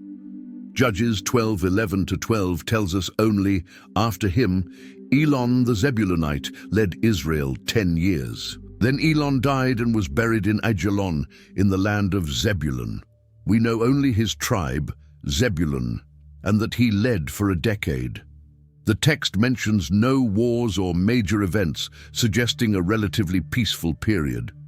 Sometimes the absence of crisis is itself a mark of good leadership. The third of these judges was Abdon. Judges 12:13-15 gives us a bit more detail. After him, Abdon, son of Hillel from Pirathon, led Israel. He had 40 sons and 30 grandsons, who rode 70 donkeys. He led Israel 8 years. Then Abdon, son of Hillel, died and was buried at Pirathon in Ephraim, in the hill country of the Amalekites. Like Ibzan, Abdon appears to have been a man of great wealth and a large family. The note about 70 donkeys is significant. Riding donkeys was a symbol of nobility and leadership at the time. This wasn't just a casual detail, it indicated his family's status and influence. Abdon's hometown, Pirathon, was located in Ephraimite territory, but the text adds an intriguing note that it was in the hill country of the Amalekites. This might suggest it was once inhabited by Amalekites, or that some presence still remained there. These 3 judges, Ibzan, Elon, and Abdon, led Israel for a combined total of 25 years. The text records no wars or crises during their time, implying a relatively calm era. After the intense drama of Jephthah's rule, the people likely appreciated this peaceful interlude. It's interesting to contrast these minor judges with figures like Gideon and Jephthah. While the latter emerged in times of crisis and became known for great battles, the minor judges appear to have governed during more stable periods, perhaps consolidating the victories of their predecessors. It's a reminder that leadership takes different forms at different times, sometimes dramatic and bold, other times quiet and administrative, but peace would not last forever. Soon, Israel would once again face one of its most persistent enemies, the Philistines. And for that threat, God was preparing a deliverer unlike any who had come before. The story of Samson begins with a family struggle, a childless couple. In Judges 13:2 we read, "A man named Manoah from the tribe of Dan lived in Zorah. His wife was unable to become pregnant, and they had no children." In ancient Israel, infertility was seen as a deep affliction. Children were considered a divine blessing, and the lack of them was often viewed as a sign of disfavor. This couple had carried that pain for many years, but something extraordinary was about to happen. Judges 13:3-5 tells us the angel of the Lord appeared to Manoah's wife and said, "Even though you have been unable to have children, you will soon become pregnant and give birth to a son. So be careful. You must not drink wine or any other alcoholic drink, nor eat any forbidden food. You will become pregnant and give birth to a son, and his hair must never be cut, for he will be dedicated to God as a Nazirite from birth. He will begin to rescue Israel from the Philistines." This was a remarkable promise. Not only would the woman have a child, But the child would be special from birth, a Nazirite, someone set apart for God by a special vow. Normally, the Nazirite vow was temporary, but Samson was to be a Nazirite for life. The Nazirite vow had three primary restrictions: abstaining from fermented drinks, never cutting one's hair, and avoiding contact with the dead. These rules symbolized total dedication to God. The prophecy that this child would begin to rescue Israel hints that his mission would not be completed in his lifetime. The woman, whose name is never given in the text, told her husband about the encounter. "A man of God came to me. He looked like an angel of God, very awesome. I didn't ask where he was from, and he didn't tell me his name. But he said to me, 'You will become pregnant and give birth to a son. Don't drink wine or any other alcoholic drink, and don't eat anything forbidden, for your son will be dedicated to God as a Nazirite from the day of his birth until the day of his death.'" Manoah, wanting to confirm the message, prayed to God, asking for the man of God to return and provide more instructions. God heard his prayer, and the angel again appeared to the woman while she was alone in the field. She ran to get her husband, and Manoah followed her to where the angel was. When Manoah asked how they should raise the boy, the angel simply repeated the original instructions to the mother. She must avoid wine, fermented drinks, and unclean food. Nothing was said about how to raise the boy, only about the mother's behavior during pregnancy. Not realizing he was speaking with an angel, Manoah offered hospitality. "We would like you to stay with us. Let us prepare a young goat for you." The angel's response was curious. "Even if you detain me, I will not eat your food. But if you prepare a burnt offering, offer it to the Lord."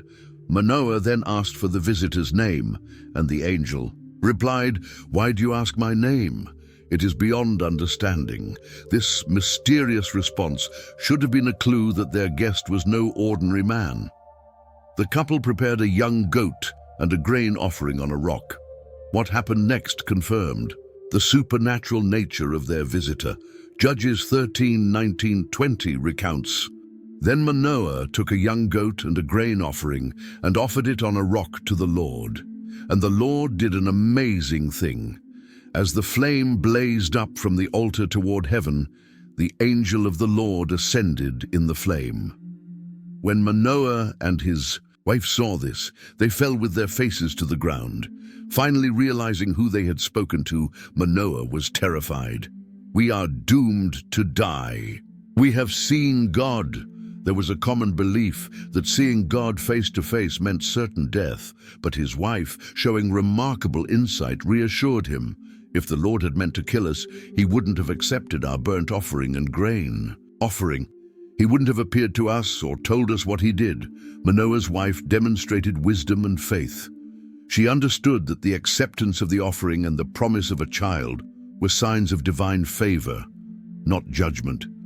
Throughout the narrative, she shows a more intuitive and steady faith than her husband. As promised, the woman gave birth to a son and named him Samson. Judges 13, 24, 25 says, "When her son was born, she named him Samson, and the Lord blessed him as he grew up. And the Spirit of the Lord began to stir him while he lived in Mahanedan, which is located between the towns of Zorah and Eshtaol." This stirring by the Spirit of the Lord suggests that even in his youth, Samson already felt a divine urge toward his mission against the Philistines. Samson's story truly begins in Judges 14, when, now a grown man, he goes down to Timnah and sees a Philistine woman. He returns home and tells his parents, "I saw a woman in Timnah, one of the Philistines. Get her for me as my wife." His parents were shocked. They asked, "Isn't there an acceptable woman among your relatives or among our people? Must you go to the uncircumcised Philistines to get a wife?" This was a reasonable concern. Israelites were forbidden from marrying the pagan peoples of Canaan to avoid being led into idolatry. But Samson insisted, "Get her for me. She's the one I want." Then comes a surprising twist in Judges 14:4. His parents did not realize that this was the Lord's doing, who was seeking an occasion to confront the Philistines, for at that time they were ruling over Israel. This is an intriguing note. Samson's attraction to the Philistine woman, while against God's law, was somehow part of God's broader plan to create conflict with the Philistines. It wasn't that God approved of intermarriage or caused Samson's disobedience, but he was using even Samson's flawed choices to advance his greater purpose. While Samson and his parents were on their way to Timnah, a young lion suddenly attacked him. Judges 14:6 says, "The Spirit of the Lord came powerfully upon him, and he tore the lion apart with his bare hands as easily as if it were a young goat. But he didn't tell his father or mother what he had done." This was the first sign of Samson's supernatural strength, a gift God would use to deliver Israel. Interestingly, Samson kept the event to himself, an early hint of his fondness for secrecy and riddles. Sometime later, when Samson returned to Timnah to marry the woman, he turned off the path to look at the lion's carcass. Inside it, he then found a swarm of bees and some honey. He scooped out some of the honey, ate it, and gave some to his parents without telling them where it had come from. During the wedding feast, Samson proposed a riddle to the 30 young Philistine men who were with him. Out of the eater came something to eat. Out of the strong came something sweet. If they could solve the riddle within 7 days, he would give them 30 linen garments and 30 sets of clothes. If they couldn't, they would have to give him the same. The Philistines couldn't. Figure it out. And by the 4th day, they threatened Samson's wife. "Coax your husband into telling us the answer, or we'll burn you and your father's house to the ground." Under pressure, the woman pleaded with Samson until he finally told her. She immediately passed the answer to the Philistines. On the 7th day, just before the deadline, the men said to Samson, "What is sweeter than honey? What is stronger than a lion?" Realizing he had been betrayed, Samson said, "If you hadn't plowed with my heifer, you wouldn't have solved my riddle." Furious, but empowered by the Spirit of the Lord, Samson went down to the city of Ashkelon, struck down 30 men, took their clothes, and gave them to the ones who had answered the riddle. Then he returned to his father's house, abandoning his wife, who was given to the man who had served as his best man. Later, during the wheat harvest, Samson went to visit his wife, bringing a young goat. But her father wouldn't let him in. "I was so sure you hated her," he said, "that I gave her to your best man. Her younger sister is even more beautiful. Take her instead." Samson replied, "This time I have a right to get even with the Philistines. I will really harm them." So he caught 300 foxes, tied them together in pairs by the tails, attached a torch to each pair, lit the torches, and released them into the Philistines' grain fields. The fire destroyed not only the harvested grain and the standing wheat, but also the vineyards and olive groves.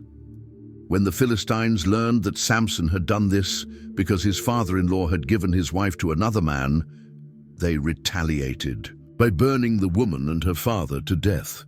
Samson responded, "Since you acted like this, I won't stop until I get my revenge on you." And he attacked them ferociously, slaughtering many. Afterward, Samson went to live in a cave in the rock of Etam. The Philistines came and invaded Judah, looking for him. When the men of Judah asked why they were under attack, the Philistines said, "We've come to capture Samson and do to him what he did to us." 3,000 men from Judah went down to the cave and said to Samson, "Don't you realize the Philistines rule over us? What have you done to us?" Samson replied, "I only did to them what they did to me." They said, "We've come to tie you up and hand you over to them." Samson agreed, as long as they promised not to kill him themselves. So they bound him with 2 new ropes and led him up from the rock. When they reached Lehi, the Philistines came shouting toward him. Then the Spirit of the Lord came powerfully upon him. The ropes on his arms became like charred flax and fell off his hands. Finding a fresh jawbone of a donkey, he grabbed it and struck down 1,000 men. After the victory, Samson composed a short poem. With a donkey's jawbone, I made them a heap. With a donkey's jawbone, I killed 1,000 men. Then he threw away the jawbone and called the place Ramath Lehi, Jawbone Hill. Exhausted and extremely thirsty, Samson cried out to the Lord, "You've given your servant this great victory. Now will I die of thirst and fall into the hands of the uncircumcised." God opened up a spring in Lehi, and Samson drank. His strength returned and he revived. So he named the spring En-Hakkore, Kala's spring, which was still there at the time the book was written. The chapter ends with this note: Samson led Israel for 20 years in the days of the Philistines. The story continues with Samson going to Gaza, one of the Philistines' major cities. Judges 16 opens with an episode that highlights both his strength and his weakness. One day, Samson went to Gaza, where he saw a prostitute and spent the night with her. Word spread quickly among the people of Gaza, "Samson is here. Here we already see a troubling pattern." Samson was called to deliver Israel from the Philistines, yet instead of attacking them, he visited their cities and got involved with their women. He wasn't resisting the enemy, he was cozying up to them. The men of the city surrounded the place and waited at dawn to kill him. But Samson got up in the middle of the night. Since the city gates were locked, he did something incredible. He grabbed the doors of the city gate, along with the 2 posts and the crossbar, lifted them onto his shoulders, and carried them to the top of the hill facing Hebron. Imagine the scene: a man tearing down the massive wooden and metal gates of a fortified city, hoisting them onto his shoulders, and hiking up a hill with them. It was a mind-blowing display of power, sure to intimidate the Philistines. But Samson seemed more interested in showing off his strength than using it for the freedom of his people. Some time later, Samson fell in love with a woman named Delilah, who lived in the valley of Sorek. When the Philistine rulers heard about this, they saw a golden opportunity. In Judges 16:5, they came to Delilah with a proposal: "Seduce him and find out the secret of his great strength and how we can overpower him so we may tie him up and subdue him. Each of us will give you 1,100 pieces of silver." It was a fortune, over 5,000 pieces of silver in total. The temptation was too great. Delilah began pressing Samson relentlessly. "Tell me, please, what is the source of your great strength and how you can be bound and subdued?" Samson replied with a lie. "If someone ties me with 7 fresh bowstrings that have not been dried, I'll become as weak as any other man." The Philistine leaders brought the bowstrings to Delilah, and she tied Samson up while he was sleeping. Then she shouted, "Samson, the Philistines are attacking you!" But he snapped the bowstrings as easily as a strand of yarn snaps when it touches fire. Delilah realized she had been deceived and complained, "You've made a fool of me and told me lies. Now tell me how you can be bound." Samson lied again. "If I'm tightly bound with new ropes that have never been used, I'll become as weak as any other man." So Delilah took new ropes, tied him up, and again shouted, "Samson, the Philistines are attacking you." But he snapped the ropes off his arms as if they were mere threads. Delilah wasn't done yet. "You've been mocking me and lying to me all this time. Tell me how you can be bound," he answered. "If you weave the 7 braids of my hair into the fabric on a loom and fasten it with a pin, I'll become as weak as any other man." While he was sleeping, Delilah wove the 7 braids of his hair into the loom, fastened it with the pin, and shouted, "Samson, the Philistines are attacking you!" But once again he awoke and pulled out the pin and the loom. Frustrated, Delilah began to press Samson daily. "How can you say you love me if you don't trust me? This is the 3rd time you've made a fool of me and haven't told me the secret of your great strength." Judges 16:16 says, "With such nagging, she prodded him day after day until he was sick to death of it. Finally, Samson gave in and told her everything. No razor has ever touched my head, because I have been a Nazirite, dedicated to God from my birth. If my head were shaved, my strength would leave me, and I would become as weak as any other man." Delilah knew he had told her the truth this time. She sent for the Philistine leaders. "Come back once more, he has told me everything." So the rulers returned, bringing the silver they had promised. Judges 16:19 describes the moment of betrayal. After putting him to sleep on her lap, she called for someone to shave off the 7 braids of his hair, and so began to subdue him. And his strength left him. When Delilah shouted, "Samson, the Philistines are attacking you," he woke up thinking, "I'll go out as before and shake myself free." But he didn't realize that the Lord had left him. The Philistines seized him, gouged out his eyes, and took him down to Gaza. They bound him with bronze shackles and set him to grinding grain in prison. It was a dramatic fall for a man who had once carried away the gates of that very city. Yet even in this dark moment, there is a spark of hope. Judges 16:22 tells us, "But the hair on his head began to grow again after it had been shaved." Amidst the darkness, imprisonment, and humiliation, something was happening, something the Philistines didn't notice. Samson's hair, the symbol of his consecration to God, was growing back, and with it perhaps came one last chance to fulfill his calling. The Philistines were celebrating a great victory. They had captured Samson, the man who had terrorized them for years.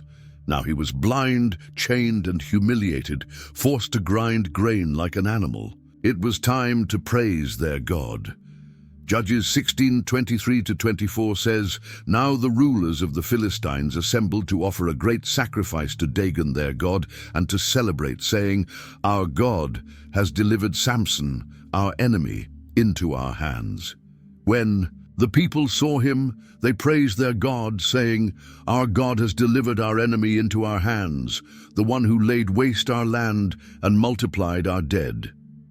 Dagon was the chief deity of the Philistines, depicted as half man, half fish. Considered a god of fertility, he embodied the agricultural cycle. The festival in his honor was one of the most important religious events of the Philistine calendar. The celebration intensified. The atmosphere grew wild. After they had drunk a lot, they shouted, "Bring out Samson to entertain us." So they brought Samson from the prison, and he performed for them. When they stood him among the pillars, the scene is utterly humiliating. The mighty judge of Israel was now a laughingstock, paraded like a fool before his enemies at a pagan festival. But Samson had a plan. The Temple of Dagon was a massive structure capable of holding thousands. Its central hall was supported by pillars, and the flat rooftop was packed with spectators. In Judges 16:26, Samson makes a request. Samson said to the servant who held his hand, "Put me where I can feel the pillars that support the temple, so that I may lean against them." The place was packed. The temple was full of men and women. All the rulers of the Philistines were there, and on the roof were about 3,000 men and women watching Samson perform. Then Samson prayed. After months of blindness, pain, and humiliation, perhaps he finally understood his true purpose. Judges 16:28 records his cry, "Sovereign Lord, remember me. Please, God, strengthen me just once more, and let me with one blow get revenge on the Philistines for my 2 eyes." Notice Samson doesn't ask to live. He knows he will die in what he's about to do, but he wants his death to have meaning. To fulfill the calling he was born for, to deliver Israel from the Philistines. Finding the 2 central pillars, Samson positioned himself. Then Samson reached toward the 2 central pillars on which the temple stood. Bracing himself against them, his right hand on one and his left hand on the other, Samson said, "Let me die with the Philistines." With one final superhuman effort he pushed. Then he pushed with all his might, and down came the temple on the rulers and all the people in it. Thus he killed many more when he died than while he lived. Samson's death became his greatest victory. That day, the top Philistine leaders perished, severely weakening their hold over Israel. His family came to retrieve his body. His brothers and his father's whole family went down to get him. They brought him back and buried him between Zorah and Eshtaol in the tomb of Manoah, his father. He had led Israel for 20 years. Thus ended the life of Israel's most contradictory judge, a man of evident weaknesses, whose extraordinary physical strength stood in stark contrast to his inability to control his own desires. Yet, even in death, he fulfilled his calling by delivering Israel from its oppressors. Judges chapter 17 reveals how religion in Israel had become deeply corrupted. We're no longer following the exploits of mighty deliverers, but rather peering into the private lives of ordinary people who had strayed from the path God had set. The chapter opens with a man named Micah confessing to a theft. Now a man named Micah from the hill country of Ephraim said to his mother, "The 1,100 shekels of silver that were taken from you and about which I heard you utter a curse, I have that silver with me. I took it."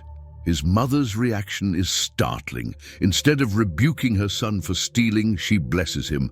Then his mother said, "The Lord bless you, my son."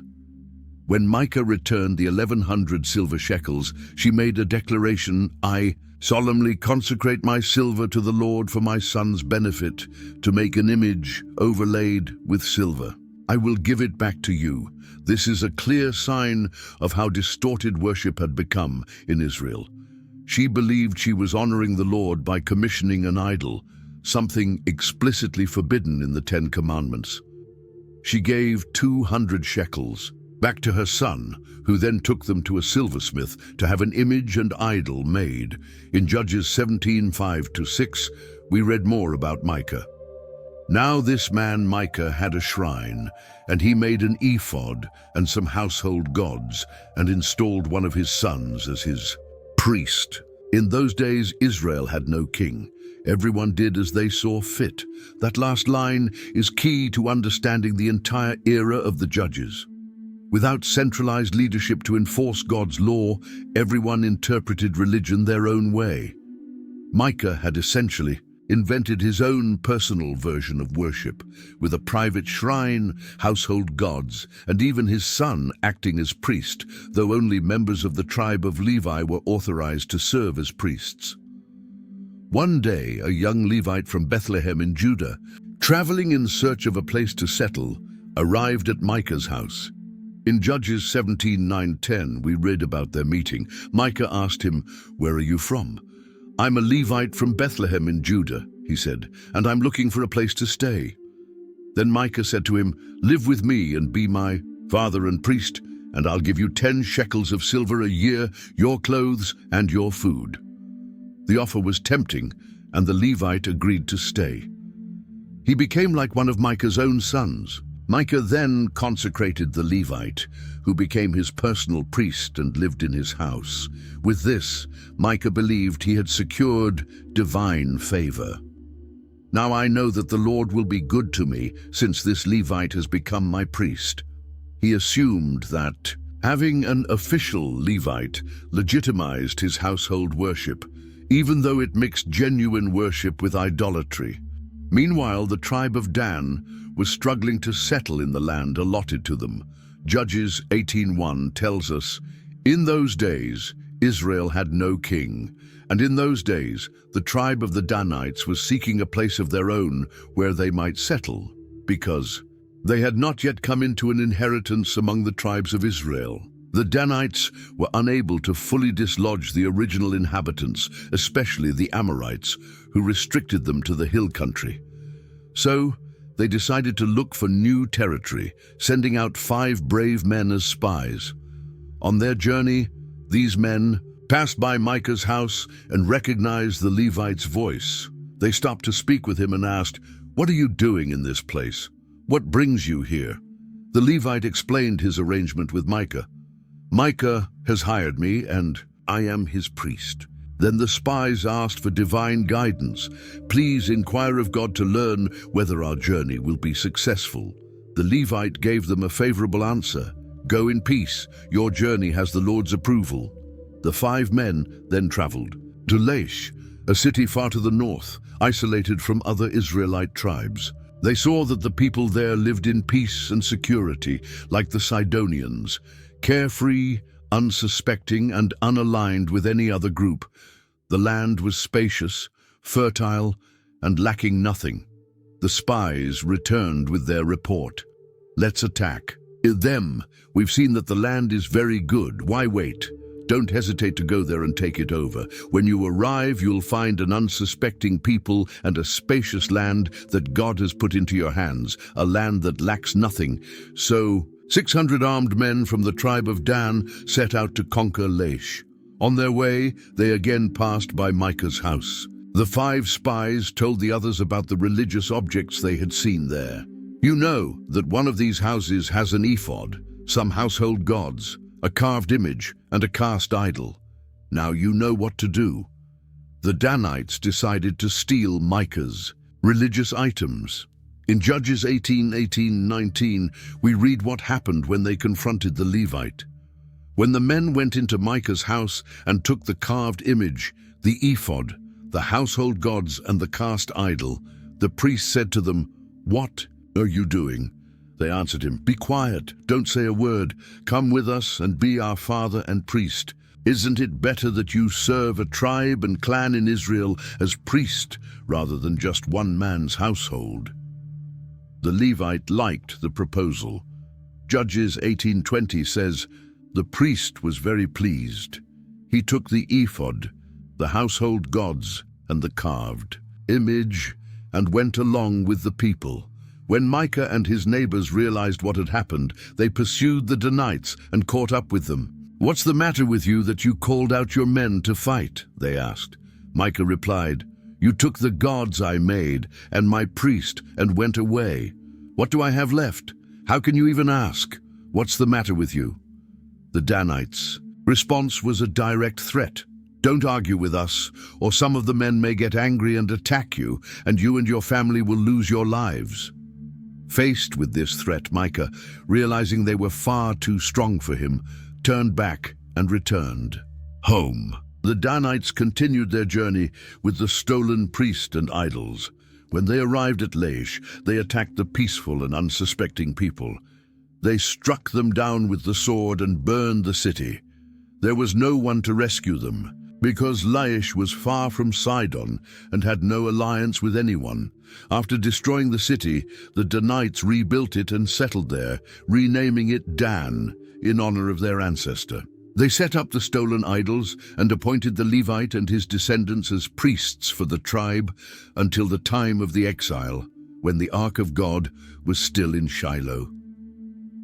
This episode reveals not only the growing idolatry in Israel, but also how law and justice had deteriorated. An entire tribe stole idols, and a priest from a private citizen threatened him with death when he protested, and then massacred a peaceful city to establish their new territory.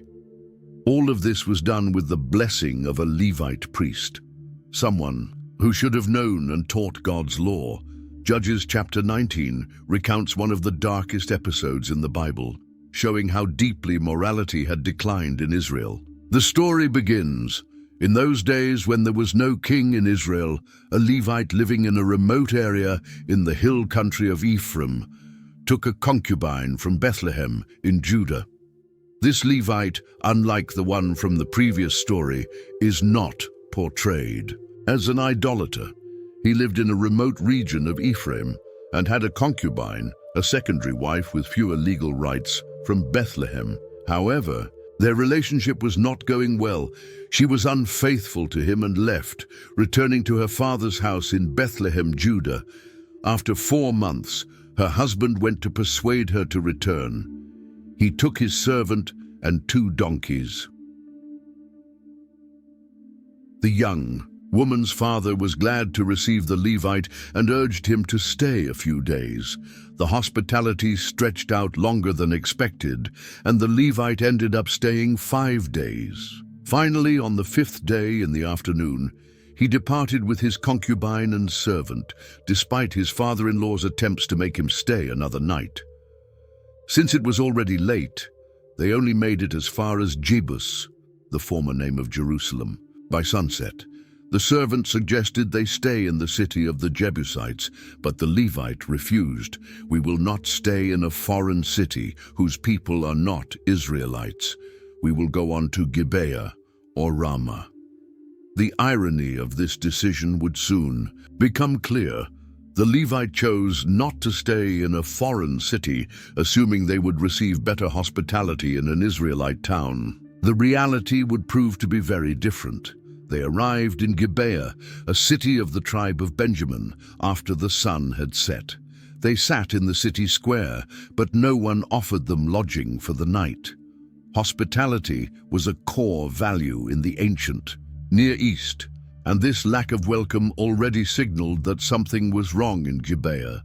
Eventually, an old man, also from the hill country of Ephraim but living in Gibeah, was returning from his work in the fields and saw them in the square.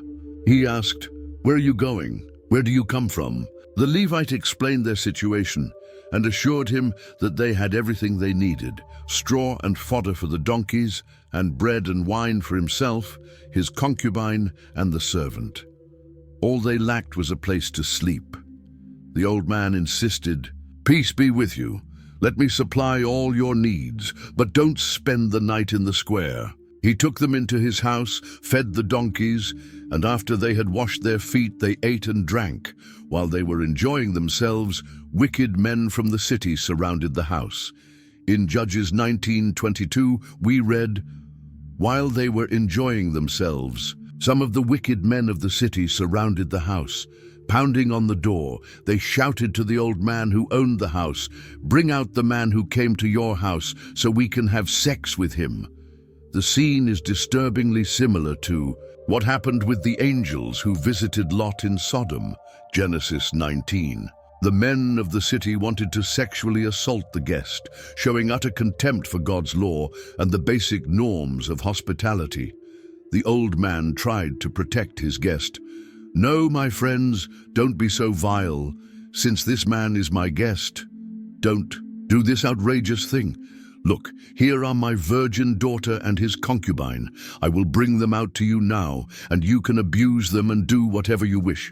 But don't do such a disgraceful thing to this man." This shocking offer reveals not only the low value placed on women in that society, but also how sacred the duty to protect a guest was considered. Yet the men refused to listen. What happened next is truly horrific. Judges 19:25 reports, "But the men would not listen to him. So the man took his concubine and sent her outside to them, and they raped her and abused her throughout the night. At dawn, they let her go.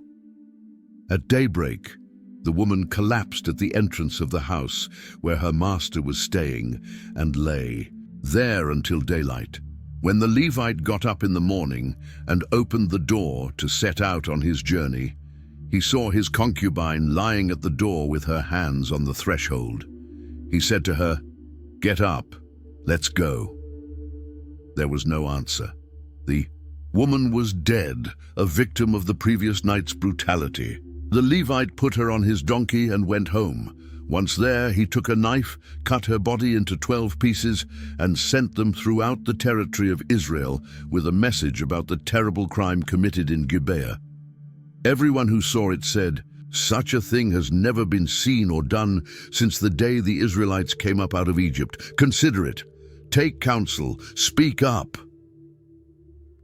The Levite had turned his personal tragedy into a national scandal, forcing Israel to confront the depravity that had taken root in its society. The response would be dramatic, leading to another tragedy, a civil war. The Levite's strategy worked. The horrific crime in Gibeah stirred the indignation of all Israel. Judges 21:2 tells us, "Then all Israel from Dan to Beersheba and from the land of Gilead came together as one and assembled before the Lord. In Mizpah, the leaders of all the people of the tribes of Israel took their places in the assembly of God's people, 400,000 men armed with swords. This was an extraordinary nationwide mobilization. From Dan to Beersheba was an expression that referred to the entire territory of Israel from north to south. The number of soldiers assembled, 400,000, shows just how seriously the matter was taken. The Benjamites heard that the Israelites had gone up to Mizpah, but apparently chose not to participate in the National Assembly. During the gathering, the Levite explained what had happened. In Judges 24-7, he says, "I and my concubine came to Gibeah in Benjamin to spend the night. During the night, the men of Gibeah came after me and surrounded the house, intending to kill me. They raped my concubine, and she died. So I took my concubine, cut her into pieces, and sent a piece to each region of Israel's inheritance, because they committed this shameful act in Israel. Now all you Israelites, speak up and decide what must be done." The Levite's account leaves out some crucial details, most notably the fact that he was the one who handed his concubine over to the men of Gibeah. He also says they intended to kill him, when the original text makes clear they meant to rape him. These distortions were likely made to secure the full support of the tribes. The response was unanimous. All the people rose as one and said, "Not one of us will go home. Not one of us will return to his tent. This is what we will do to Gibeah. We will go up against it as the lot determines. We'll select 10 men out of every 100 from all. The tribes of Israel, 100 out of every 1,000 and 1,000 out of every 10,000, to provide provisions for the army. Then when the army arrives at Gibeah in Benjamin, it will repay them for the outrageous act they committed in Israel." The plan was clear. The united tribes would march against Gibeah to punish those responsible for the crime. But before launching an attack, they tried a diplomatic approach. They sent messengers throughout the tribe of Benjamin saying, "What is this wickedness that has taken place among you? Hand over those wicked men of Gibeah so that we may put them to death and purge this evil from Israel." It was a reasonable demand. They weren't seeking to punish the whole tribe, only the perpetrators. But the Benjamites' response was shocking. But the Benjamites would not listen to their fellow Israelites. Instead, they prepared for war.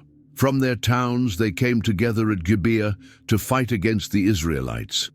At once, the Benjamites mobilized 26,000 swordsmen from their towns, in addition to 700 chosen men from those living in Gibeah. Among all these soldiers were 700 select troops who were left-handed, each of whom could sling a stone at a hair and not miss. Rather than handing over the guilty, the tribe of Benjamin chose to protect them. It was a decision that revealed just how far their moral compass had eroded. Tribal loyalty outweighed justice.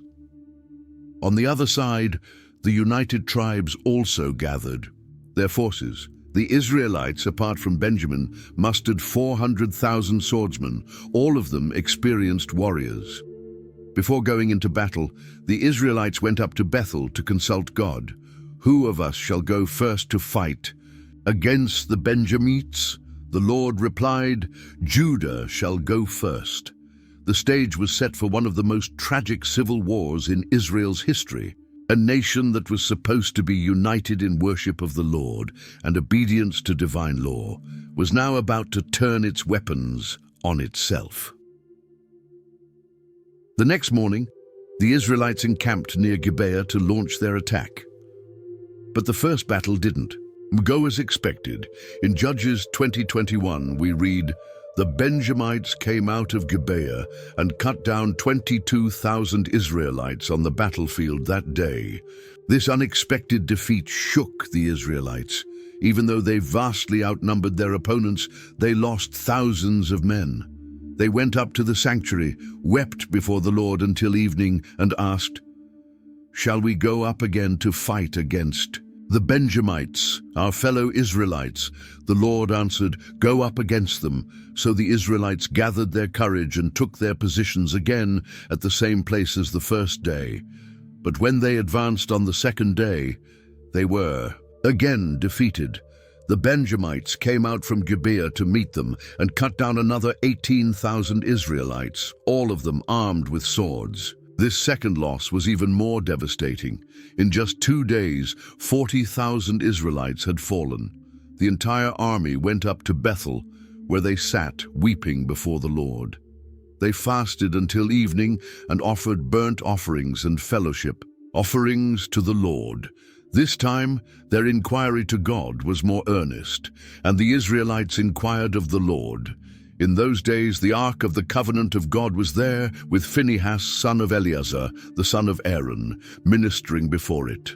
They asked, "Shall we go up again to fight against the Benjamites, our fellow Israelites, or not?" The mention of Phinehas helps date the event. This was still within the first few decades after Joshua's death, not long after the conquest of Canaan. The Lord answered, "Go, for tomorrow I will give them into your hands." Then the Israelites set an ambush around Gibeah. When the Benjamites came out to fight, the Israelites retreated strategically, drawing them away from the city. The Benjamites began killing Israelites as before, about 30 men along the roads and in the fields. Confident, the Benjamites said, "We are defeating them as before." But the Israelites had agreed, "We will flee and draw them away from the city onto the roads." Meanwhile, 10,000 chosen Israelites emerged from their positions west of Gibeah. The battle was intense, but the Benjamites had no idea of the disaster looming. They did not realize that disaster was about to overtake them. The Lord defeated Benjamin before Israel, and that day the Israelites struck down 2,500 Benjamite swordsmen. Then the Benjamites realized they were beaten. The men of Israel had retreated before the Benjamites because they were relying on the ambush they had set near Gibeah. Those in ambush rushed into the city, spread out, and put all its inhabitants to the sword. The agreed-upon signal was a large column of smoke rising from the city. When the Israelites in the main battle saw the smoke, they changed tactics and turned against the Benjamites, who had already killed about 30 Israelites. The Benjamites, seeing the smoke rising from the city, were struck with fear. The Benjamites looked and saw the smoke from the city going up into the sky. Then panic overwhelmed them, for they realized that disaster had come upon them. They tried to flee toward the wilderness, but were pursued and surrounded. Judges 20:43-44 describes the massacre. They surrounded the Benjamites, chased them relentlessly, and overtook them east of Gibeah. 18,000 Benjamites, all brave warriors, fell that day. The remaining survivors fled toward the wilderness, to the rock of Rimmon. But along the roads, the Israelites killed another 5,000 Benjamites and continued pursuing the rest all the way to Gidom, where they killed 2,000 more. In total, 25,000 Benjamites, every one of them a valiant warrior, were killed that day. Only 600 men escaped to the wilderness, to the rock of Rimmon, where they stayed for 4 months. Then the Israelites returned to the towns of Benjamin and killed everything they found, people, animals, everything. They also set fire to every town they came across. The tribe of Benjamin stood on the brink of extinction. Out of 26,000 warriors, only 600 survived, hiding on a rock in the wilderness. No Benjamite women or children remained alive. It was an unprecedented calamity for Israel. The initial fury toward Benjamin began to give way to remorse. In Judges 21:13, we read, "At Mizpah the men of Israel had taken an oath, 'Not one of us will give his daughter in marriage to a Benjamite.' The people went to Bethel and sat before God until evening, weeping loudly and bitterly.